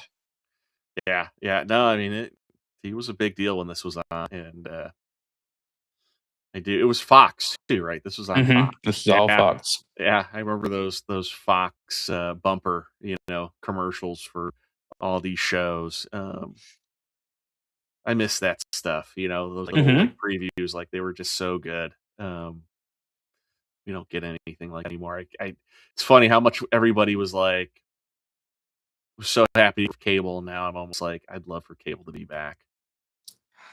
I would, but at the same time, yeah, like I like the nostalgia of it, but I Yeah, do not like whenever like I use I've had YouTube Premium since it was called YouTube Red, yeah. and as soon as Cobra Kai came out, I was like, I'm never watching another ad again. So Well, I've not watched an I ad. did the same thing. I remember it was YouTube as well, and I hear you, but I'm saying right, like still to this day, like Comcast. I remember It's having like movie previews, like going to the theater and you get to see the next, the yeah. upcoming movies. It's an event to see, a trailer, a thing of a show, and but it's also go ahead, bro. Well, I say Comcast, like what was kind of neat about it is that they had the DVR, and they actually had like a library of movies that you could go and like watch that were, I mean, like essentially like Netflix, and then they even like integrated Netflix into their system. But I just, for like all the streaming services and what they cost, it's like, yeah, I wish I had cable. It'd be cheaper. Yeah, I do sometimes miss. We had a grand total of like at one time in my county, we had a grand total of 38 channels and all that, Wow. and they didn't include a whole lot. That was great, but it had Fox, it had ABC, and it had CBS. Um, you had those three major heavy hitters as far as series producers and Yeah. late night shows, and that was still a big deal. It had USA, TBS, and TNT on there. Yeah. And then we did get we eventually got Comcast, and that was a big deal, but mainly for the internet side of it. But anyways, it was Still, when you got like uh, access to new stuff, it was neat because it was like I can watch this, I can watch that. Like, yeah. So I definitely do miss that aspect of it, but and now with prices the way that they are with going up constantly, like I found out my Hulu account, I totally forgot that Disney had bought Hulu, so it looks like next year we'll be changing over to that, and I kind of hate that. well, but they do the bundles. It's one of those things where it's Disney Plus, it's Hulu, it's HBO Max, or you can Yeah. do ESPN. But at least I remember actually we had the ESPN for a while, and it was like ESPN2. It was like it wasn't anything good. It felt Now they like, got and I think ESPN, they the actually made Ocho. it. I think that yeah, it almost felt the I think now it is ESPN itself, but it's like, well, I'll take HBO, and even recently these streaming services now have added some type of sports to them. I mean, even Tubi, Right. you go to Tubi, you can watch some sports, and it's free. Um, but streaming services, like for me, I watch so few new shows. I'm always just looking for old content. Yeah, and that's the same here. Is I'm I found myself watching the Rockford Files the other Yeah, but I mean, day. it's something, right? It's like, hey, this is good. There's nothing wrong with Rockford. Trying to think who played Jim Rockford. Who's the Rockford Files? God, it's on the tip of my tongue. um, uh, he's kind of a big name. Yeah, James Hart. Yeah, Garner. Yeah. Well, yeah, like I said, unfortunately, I haven't watched this, but I do remember, what the show was and the popularity of it. So, Yeah, uh, well, before I can say anything else about it, I really don't want to spoil anything, so I think I'll cap it off right there. But other than just suggesting, please do watch it, okay, at some point. no problem, no problem. Well, there you go. 24. If you haven't watched it, check it out.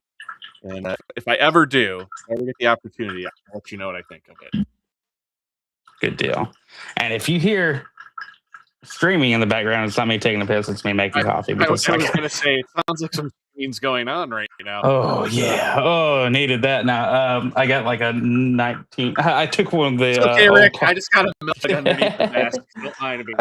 I took the coffee maker out of the restaurant because they were going to throw it away and replace it with something new and all that. But this is a double double cooker bun coffee maker, Oh, okay. and I've actually found this coffee maker in like 4 different shows from the '90s and from the late '80s. That's This cool. exact coffee maker with the wood paneling and everything. So Oh, okay. Yeah. I kind of like I think I have an idea of what you yeah. have and picture it. That's cool. Next one. Not familiar with this at all. Oh darn man. Okay. Well, it's one of those shows that was it. I don't know. You would Well, almost call this we like a should mention CW. this is on BBC. Hmm. So for some, this probably for most That people in the US, right? This is going to be less yeah. familiar for them. So we should mention that that's the source of this is, or at least the original is the BBC for the show. Yeah, I'll let you know a little bit about the quality control also.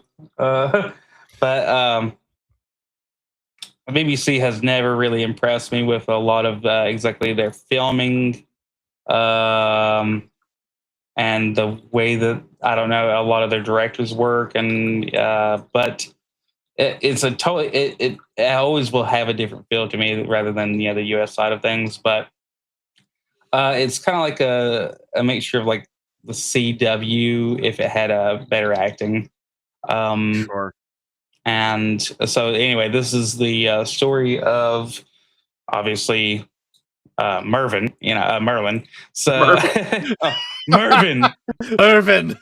because the opening of the show goes Merlin, and then it goes has, John Hurt's voice acting and all that. But anyway, but every time we would hear that, me and my dad would eventually start saying Marvin, anything to make fun of it. But anyway, so it's the story of Merlin, who is uh, a teen who's kind of figuring out the fact that he does have these slight wizarding powers of some type, and like he can do magic of some sorts, but he has zero idea of how to control it. So um finally he gets in some sort of trouble and has to be sent off to Camelot to go do some things, and he ends up bumping into the guy to his right who plays Arthur. Arthur is, of course, a spoiled, a very great fighter, but a spoiled little dickhead. And then to the left is Gaius, who is the, um, uh, deals with the chemistry of the place. I forget, the proper name and all that, but he deals with potions. He's the head potion maker for the castle and all that. And then you have Guinevere over there to the very left, and you have sister right there, and then you have the king over here to the very right. But anyway, he ends up accidentally like running into Arthur and not treating him with the respect that he was supposed to, and he didn't know. He thought he was just a knight or something like that, and he treated him like hey, whatever and all that. And it turns out that's the Prince of Camelot right there.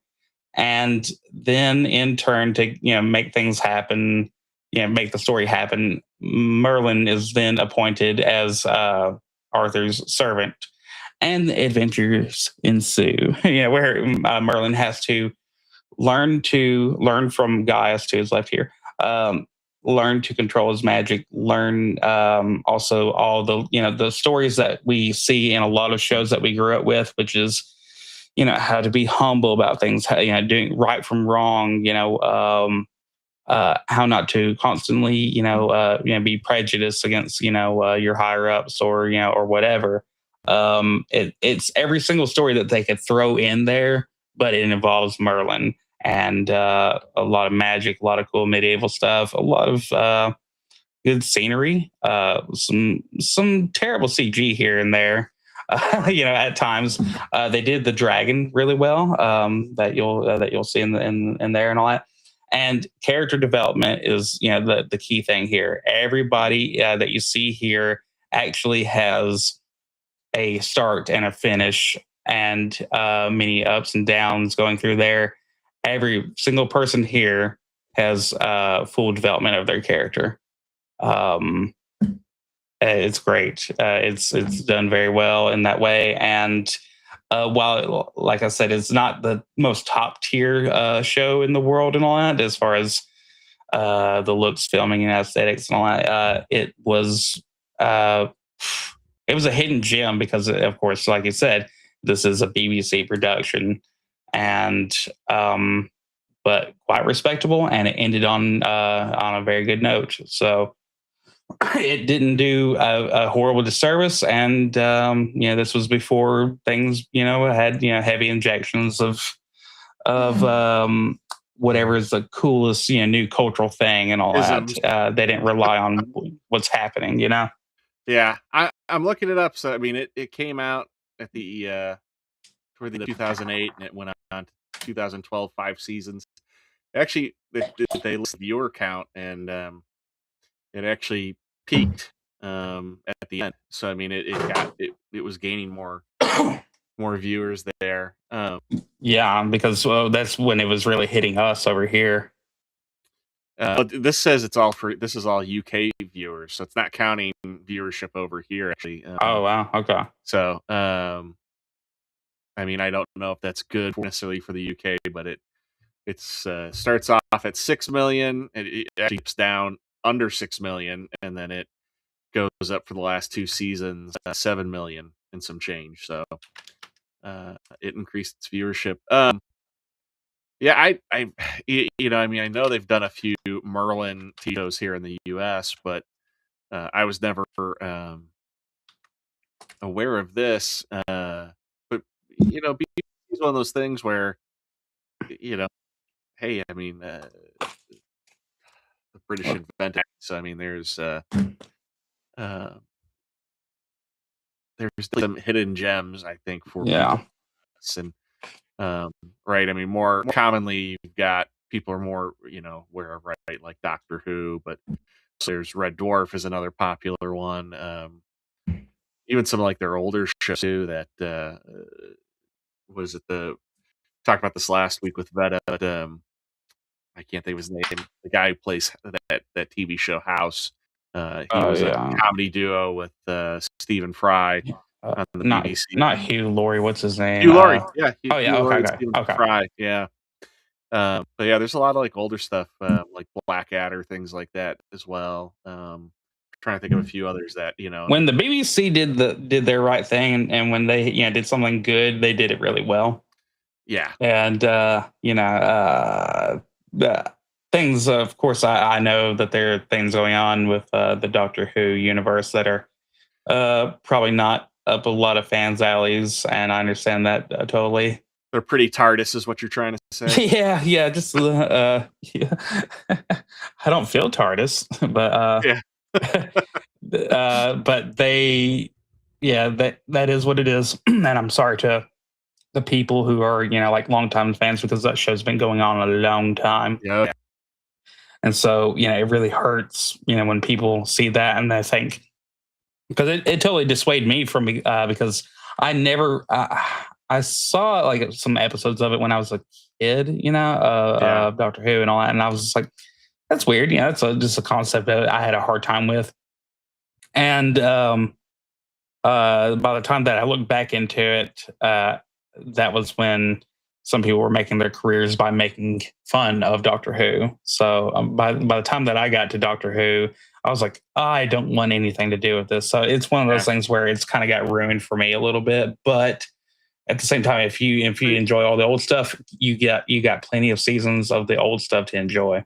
Yeah, yeah, it's definitely I've talked to enough people where they've kind of gone like, if you're new to Doctor Who, like definitely start with the Christopher Eccleston run, and then Hmm. uh, shoot the last guy. Hang on, I'll tell you just a sec. Guy who played played him last. Sorry, David Tennant, not David Tennant. Tom Baker. Tom Baker's probably the most favorite one. Of the Peter Capaldi. That's Okay. it. Peter Yeah, yeah. Capaldi, and kind of towards the end of his run is where it really started to kind of, people have said that dips into kind of where, I mean, that was kind of the first sign of crack of what was to come with Doctor Who, unfortunately. But they've said, yeah, Christopher Eccleston to Peter Capaldi is a really good Hmm. run for people to dive into and enjoy it. But yeah, the sorry, you mentioned him earlier. That other gentleman is probably the most iconic Doctor Who. Yeah. The Let's see. We got Tom Baker. Tom Uh, Baker. Yeah, yeah. Tom Baker Let me look. Let me take a look at him. is the most iconic of the bunch. Oh And yeah, yeah, yeah, and very. See, that's when I think of Doctor Who, that's the image that I conjure up in my yeah, mind because that was spread around in a lot of books and even made fun of back in the day. Just the yeah. the exact look, you know. Well, but just in like growing up, like around comic book shops and things like that, like old hobby model shops. I mean, like you saw a Hmm. lot of Doctor Who stuff, and that was always that Tom Baker Doctor Who, and same Right, thing at conventions. Saw that, and it was always something like real unique. Like, I knew it was like rich television. And then when you kind of find out the premise of how it works and kind of what happened, the actor, original actor they had done a couple seasons, but then he died, and so they wanted to keep it going because it was a popular show. So they decided to recast. So they came up with this concept of the doctor, they call it, change, though right. changed forms, and it was an cool premise to have a new actor come on, and not only that, they necessarily have to commit to a long term thing, like you can Right. It do it for. serves the show's purpose very well in that way, and yeah, that works well with everybody with real life things, and also with a concept because Yeah, people are going to age, and you want the time traveler, to really change all that and much. like I think the biggest where like they hurt themselves in the sense of right when they decided to have a female Doctor Who.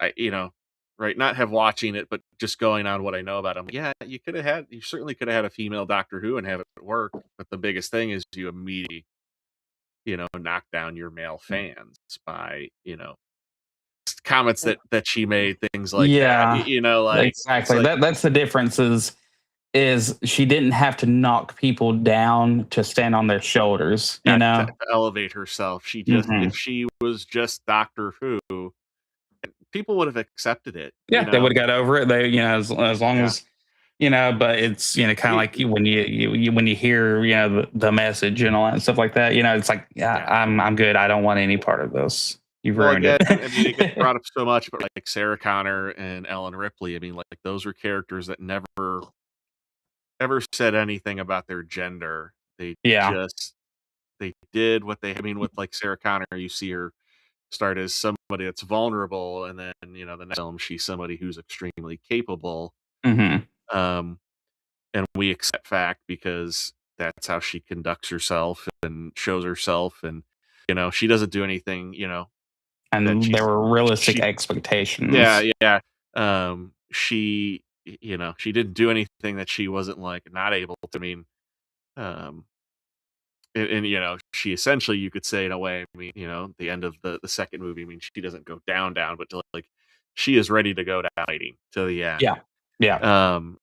Nothing but bravery for her, and same thing like Ellen Ripley. I mean, there was never, even in like the '70s. I mean, you watch the original Alien, like, yeah, she gets crap from the crew. They're not giving her Hmm. crap because she's a woman. They're giving her crap because she's higher ranking, and Yeah. she's not the captain, but she's just bossing them around, and it's the lower level people where they're like, I don't really have to listen to you. But they're never like, I don't have to listen to you because you're a woman. Yeah. There's And never that just any of brings that. up the whole fact that if you have a floating space colony, and people aren't exactly being held to the same common laws that you would have walking outside in the city, Yeah. or whatever like that, things kind of change. Things kind of get real, and you kind of realize, crap, everybody in here could bludgeon me to death, Oh and yeah. that would just be the end. That's how life works, no matter what. But both of those characters ended up still their gender was a thing, because they both had something motherly about them. Sarah Yeah. was trying to protect the future that she was actually bringing into the world and all that. And of course, Ripley eventually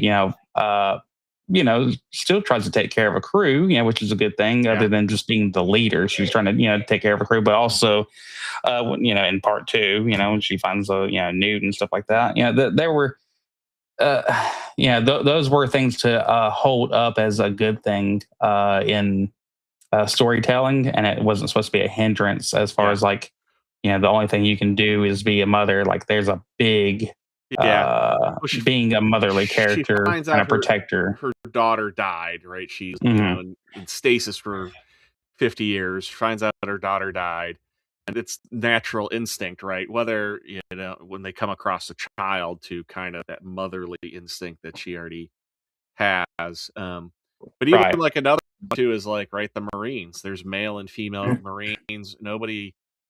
I mean, they the only joke that you could say, and it is because it's a very masculine butch character, and somebody who's extremely tough. Where Bill Paxton's at Vasquez and says, "Has anybody ever mistaken you for a man?"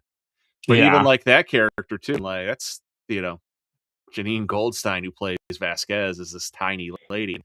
She's Yeah. operating, one of the two largest, guns for the crew. And Which means she had to which, do a lot to be able to handle that too. yeah, and she was, again, just she was a capable character, and she's one of the favorites from that film.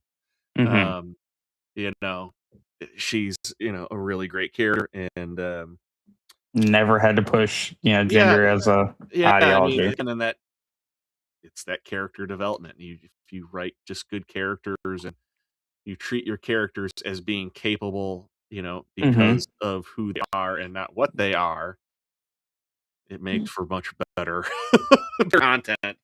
But Uh, the characters go on from just existing, and doing their own thing, and then having their own personality to, having to learn, like Sarah had to learn how to, basically mentally, handle what was going on and understand that you're about to be living in fear. And then she, there near the end, she decided to absolutely just, you know, um, try to fight back instead of, being on the run. yeah, And yep, if you'll hold on one second for me, I think my headphones went out. So give me no just problem, 1 second. no problem.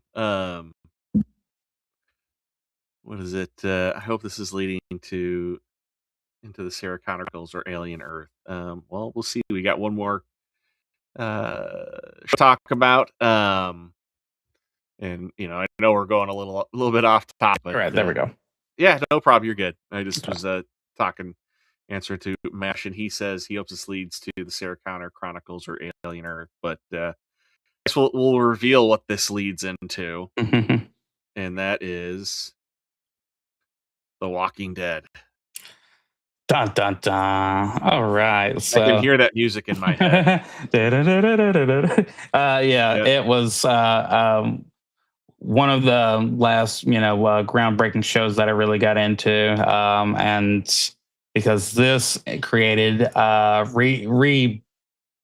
reignited a entire genre, the zombie genre.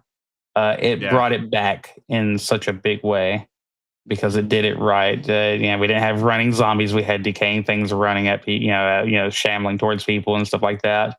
Yeah. But anyway, so yeah, a lot of people know the story, but you have a character who wakes up and he's like, been knocked out for a while, been in a little bit of a coma there, and didn't know what was going on and all that. And there's nobody there to take care of him at the hospital, and suddenly he realizes he's all alone, and the place looks like it's been barricaded, Yeah. and all he has is his memories at this point of what kind of led up to this moment, where he was put in the hospital, and the friendships and the life and the hardships that he had been going through up until that point. And they handle it very well. They don't make it basically every episode is just going back and going back and going back and trying to build story off of that, but you have a character who finally starts making his way, finds his first initial people to associate with in this new crazy world that he's awakened to, where the dead are coming back from some type of virus, or he doesn't even know at the time what's going on, if so this is turning biblical or something, like what is going on here, and Yeah. all they're doing is just trying to make it from one place to another at first, and survive and cobble together. And then over time you have of course all the dynamics of all these different personalities, and the whole entire show is about character development. It's not necessarily the zombie show.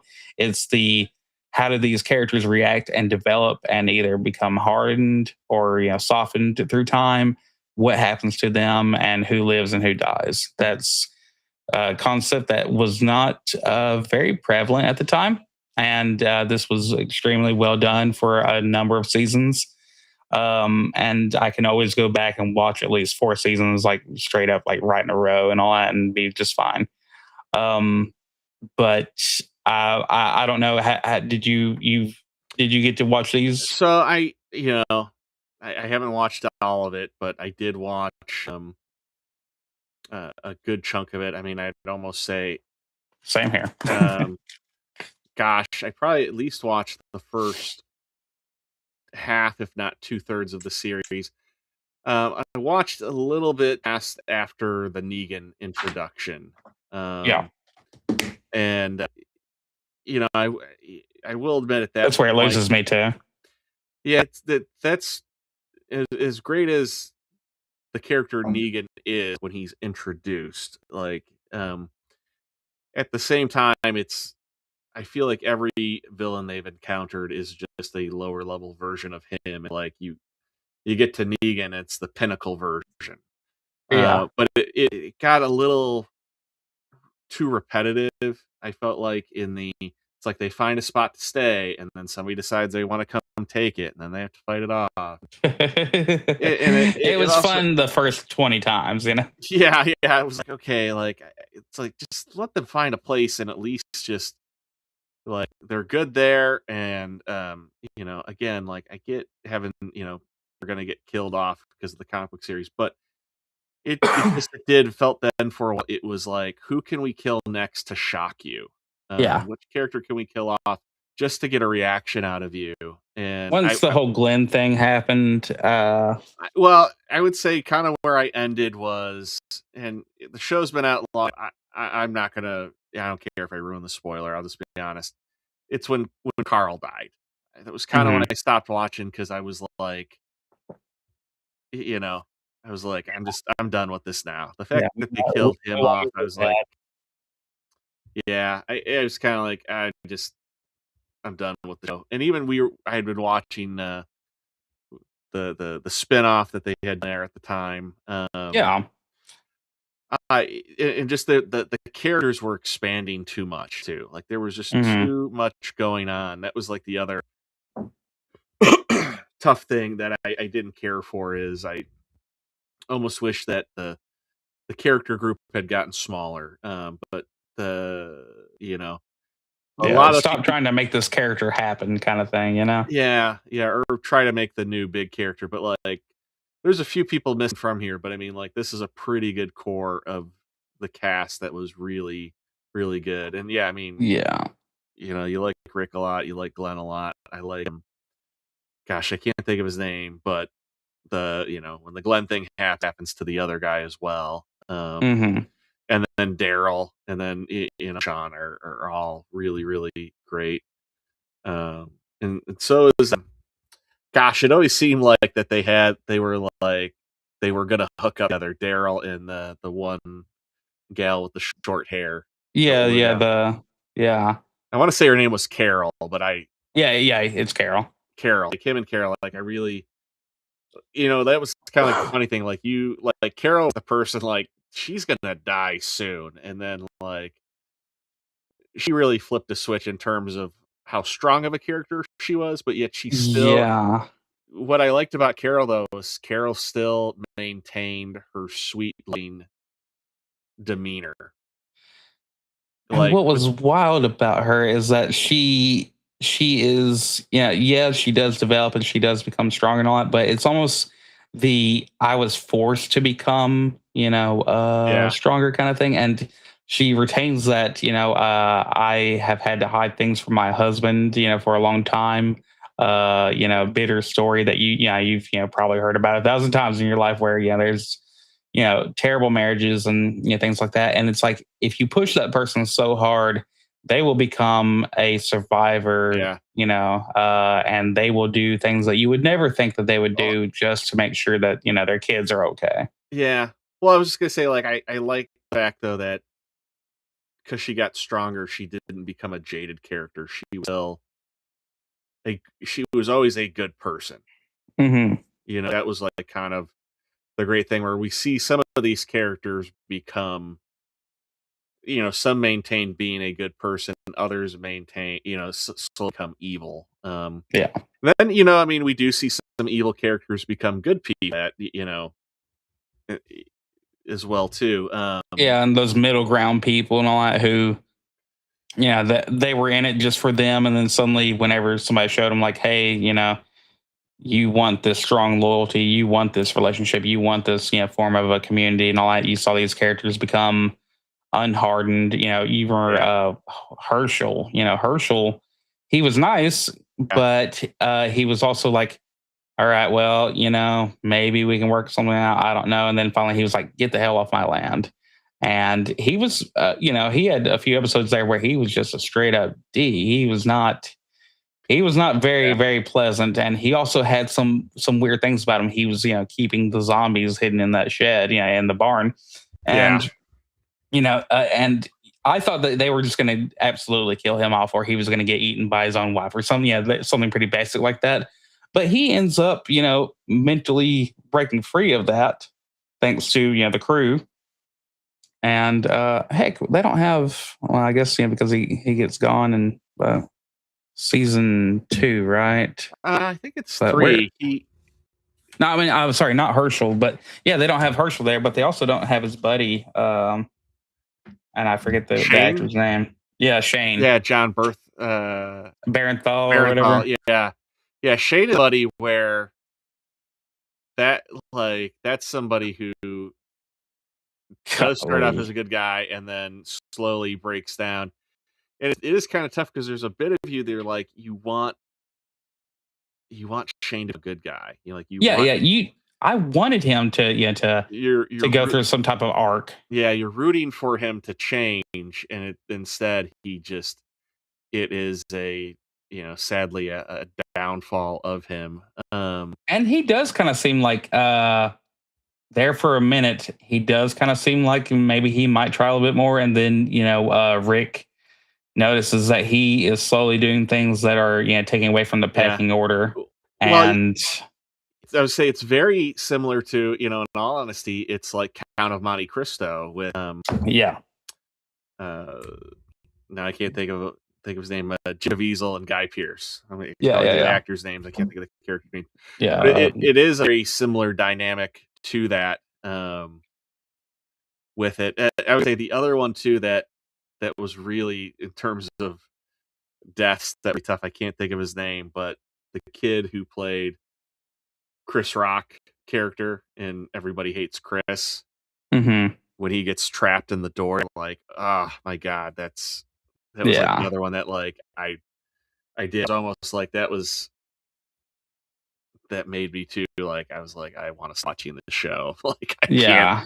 I can't I can't take this anymore. But But yeah, the Rick finally just and yeah, when you watch it and you see Rick finally just turn and say no, and he's actually, Rick is not, he wasn't planning on getting caught off guard because he knew, and he followed through. And and I didn't know about the book and all that, or at all, the comic and yeah, all that, but I I didn't know that he was going to go that hardcore, and he freaking did, dude. He did, and he just kills the heck out of Shane and all that, and oh yeah, but of course, the amount of memes that this spawned, this is early memeing and all that, but the yeah. whole, Coral, Coral. loved it, Coral, and then, shine, and there's, I mean, it's still people making TikTok and, Instagram videos based off of, just making fun of, the characters and the acting.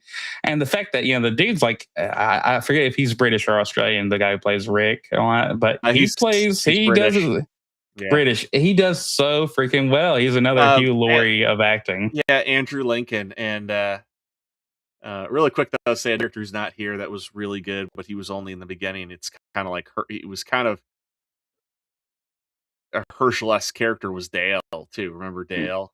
Oh, Dale. Yeah, Yeah, freaking Dale. And his acting and yeah, all the memes I get to make from Dale. Dale yeah, made me plenty of memes. I love the Dale memes and all that. I know what kind of man you are. Those yeah, memes are gold, baby.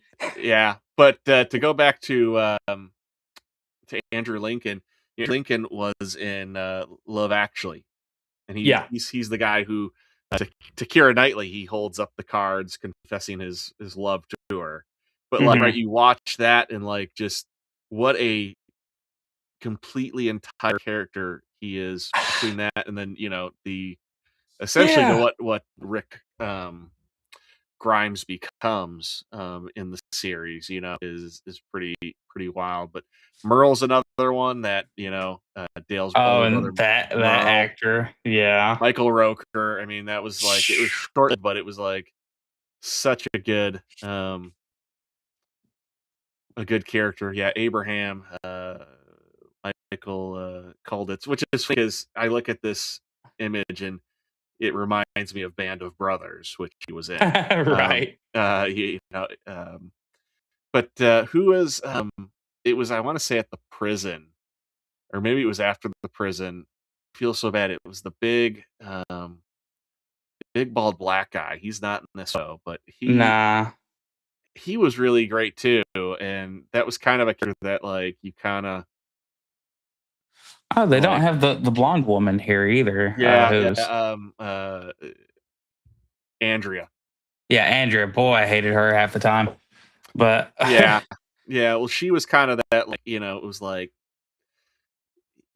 you know shit or piss off the pot, yeah, yeah. type, And personality. It's like you and either. Dale was always trying to help her out and stuff like that. Well, and And she was, even and then Shane was messing around with her too.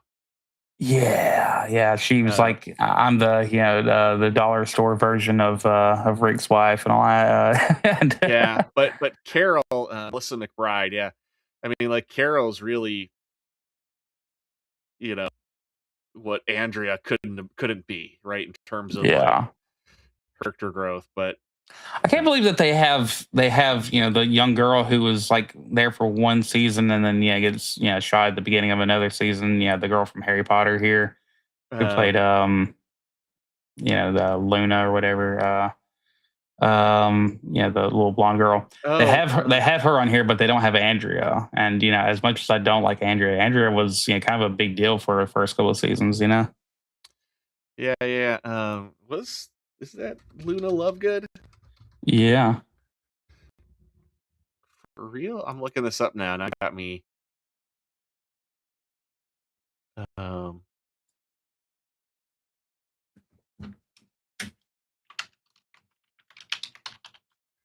No, I'm looking this up. She wasn't on. That's not her. I mean, I see the blonde Oh, you're talking about. really? Yeah, that's not That her. looks just like her.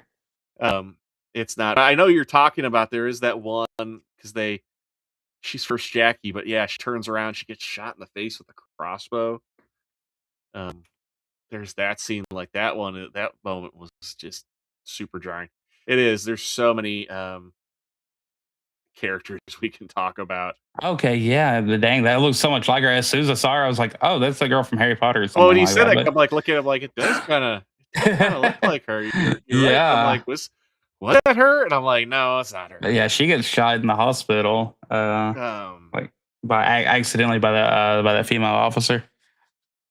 yeah, and then yeah, the guy from Grand Theft Auto, Simon. Like he was such a good like henchman for um Negan. He was almost kind Yeah, of like Merle 2.0. You could almost kind yeah, of Merle 2.0. um God, that's you an could app I do not want on my computer.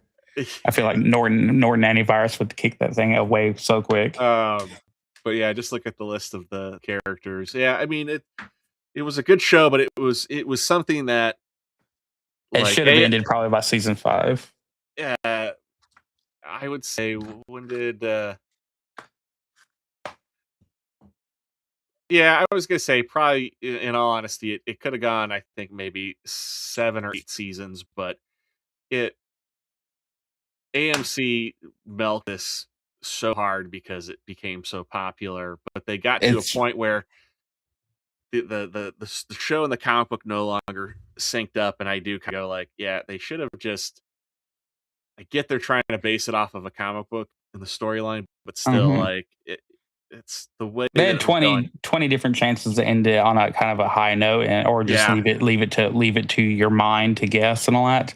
yeah, And they had all the chances and all that. Instead, you get to the point where I know one of the characters because Abraham is his name, and yeah, you remind me of that earlier. Like these characters had scenes that you could remember them by, but then when the cast gets so expansive, like I forgot his name was Abraham. I thought his name was Mother Dick. Because at point, I mean that became yeah, like a thing between me and my brother all the time. We'd say that at work all the time and all that, just joking around, but it got so expansive, and I respect them trying to handle all that I care less and less about people by the end of it. And yeah, by the end of it, like I said, they had plenty of plot points that they could have just said, right here is maybe fine to to call it to leave it to the audience to imagine, did they make it, did they not? It looks hopeful, but maybe something else bad happened, you don't know. And everybody would have been longing for more. Instead, people are like, I avoid this show like the plague. yeah. Pun Oh, intended. another one. I mean, like great. Like there were certain people that came on that you could kind of tell that were um, going to just be short term characters, but like we loved him so much. I would say the guy who played Bob Stuckey. Like that was like another one that was like good. Oh yeah, The alcoholic. uh huh. Um, but it was kind of like an interesting thing of like getting to watch him navigate. Oh, but you You remind know me earlier about the through lady that. who got shot in the head with the crossbow Yeah, bolt. That was I was so glad that they weren't going to keep that character. That character didn't interest me whatsoever. And then like she's going on along and she's giving like a little speech and all that, and then suddenly you hear like that, and she's like, I can't see, like what's going on. Well, what are you talking about? And then she just falls. I was like, well, I'm okay with it. I'll let it pass. yeah, yeah.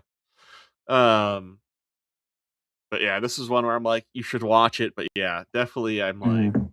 I think season 7 or 8, you can stop. Well, and just to say what I felt from it is whenever you saw them, the characters get their very first warm shower, you felt that. You're like, oh, wow. Or when you saw them finally get a good meal, you felt that. Whenever they finally found temporary security, for like 4 or 5 episodes, you felt that like when they found that little, the little community and all that, and people were, it was like a little neighborhood, and it was, the suburbs in a way or something like that. It was a really pretty place, and they finally got to try to accept becoming normal for a minute. You felt, it really made you feel that, the farm, even Herschel's farm, and you really, you felt something with the characters where Rick was like, man, we can make this a thing, man. Yeah. He, you could feel their struggle, and you could feel it all go bad. And I think no other shows at the time had captured that, and so that's why I got to give Yeah.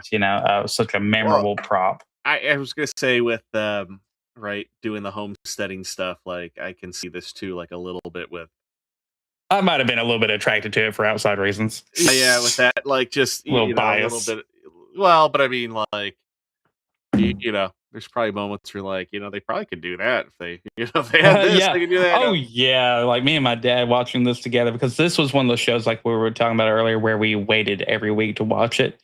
And it was such a good time watching it because we were like, it gives you time to kind of go like, man, if that ever happened, yeah, how many conversations did people have where they were like planning out their planning Yeah. out their zombie apocalypse, Oh yeah, I remember bull when that crap, was that was such a thing too. But Oh god, that hit so big, yeah, But it was a good time, and yeah. that you're exactly 100% right, because it just really makes you think, especially if you're kind of geared that way, like, huh, how would we handle all that? I don't know. I was And then looking at you're it now, I'm like, I guess it did technically have an ending, and then it went off into like the Dale show, from what I'm yeah, reading here. But still, I know after I stopped watching it, it did just like the story kind of dropped off, unfortunately. Alaska Jeff said, he says if the dead are walking, does that make them living? Well, I don't- apparently you don't have to be alive to walk. And he said he never watched the show, but the TV station he put it on. Did an ad for a show I he never either worked at saw. or had or did an ad for sure. Yeah. That just shows how good he is, Jeff. Yeah, yeah. It Thanks just for shows, yeah. thanks for joining us. Fortunately, though, we went way over what we usually kind of do Hmm. time wise. But Yeah, I was looking at other episodes. I was like, okay, well, we'll probably do that at the most, probably an hour and a half. But it's, what we're, we've known each other a while online yeah, and stuff like that. So we're we're trailing off a little bit, yeah, just based on our yeah. friendship here. But no, this was great, and it is a good choice, even though it is a bit flawed. But that Hmm. nothing is ever perfect. Everything, it's very few things are, even if they plan them, don't go the way that you would hope that they would end, right? I mean, Right. Seinfeld really lasted one season too long, and they didn't really know how to end it well. Look at Yeah. Stranger Things had on how well Stranger Things went, and then I haven't Yeah. even watched the last season, but just I won't. based on like how everybody's reacted, I'm like, I have interest, like Yeah. Yeah. I don't think I it, ever it, will. and not only that, like like they knew they were gonna go this many seasons. They had 3 years to write it, and like, how do you fumble the ball, right? It's like watching your sports team. Yeah. That's Hmm.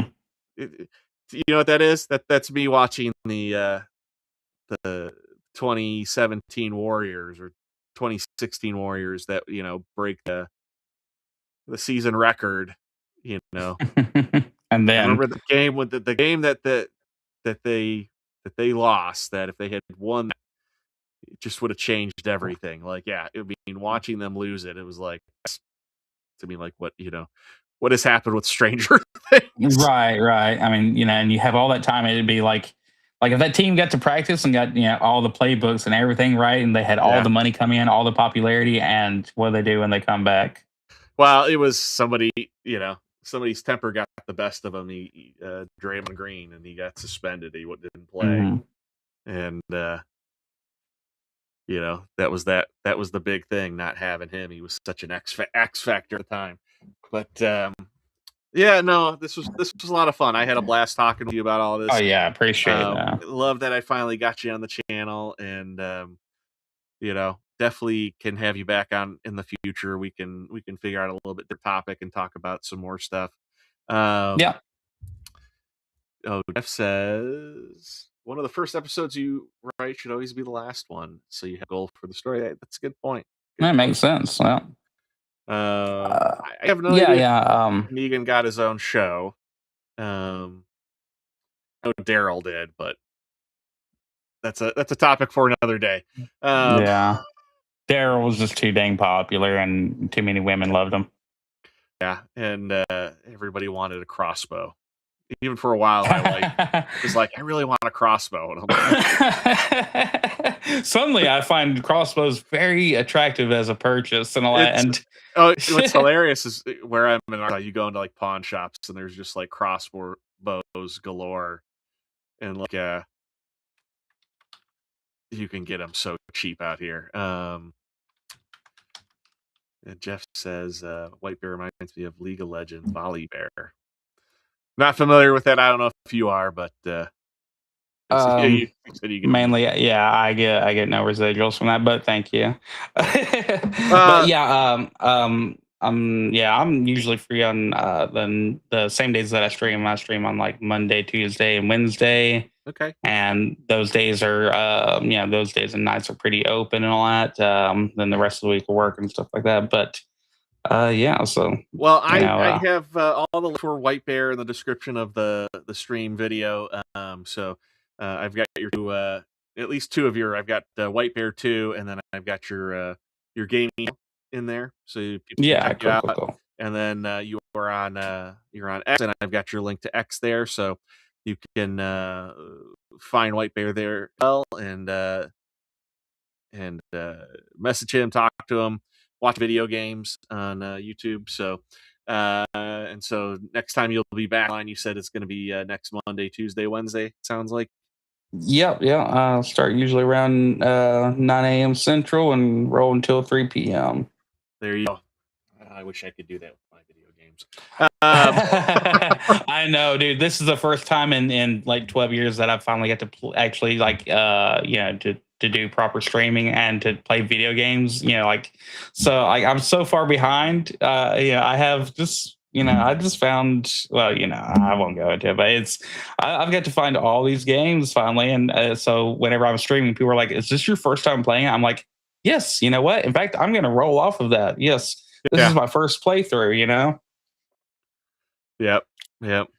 I haven't done any streaming, but I do play with a couple people that stream, and while they're playing games, it's fun. It's fun to do. Yeah, Um, yeah. I guess if I get a better gaming monitor, maybe I would do it. But most of the time, Uh, I'm sitting in my recliner and playing on my TV, and just use my headset. yeah, and I totally don't blame you. And also, it is super duper fun, but it is time consuming. And depending on what game you're playing, some of them are super popular. But like today, I'm playing a 2001 strategy castle war medieval game, and Yeah, that gets like at the peak. You might get like 7 people in there. Whereas if I'm playing Terraria, it's and Stardew Valley, I get filled up chat, and it's just like, but which kind of crew of people do you want to actually like attract? Because I like a lot of retro stuff yeah. and early PC I think games and stuff like that. the big thing, as long as you're having fun, then Yeah, it's not a yeah. chore, and just enjoy yourself. Yeah, when it And gets to that point and you realize like I'm also on the side, studying for, CompTIA exams and stuff like that. And, and I might want to focus more time into that rather than gaming, but boy, gaming sure is fun when you finally have the time to do it, bro. oh yeah, I hear you. I hear. Well, very good. Yeah, go check out White Bear Monday, Tuesday, and Wednesdays when he's playing video games. It's a lot of fun. I try to pop in while I'm working, at least say hi and watch a little bit, get you some viewing hours in the algorithm there. But again, thank you for joining me tonight, sir. It was a pleasure. I had so much fun. I wish we had more time to talk, but it is definitely late for both of us. Yeah. And with that, we are going to say goodbye and good night. So take care. Thank you. Waka waka.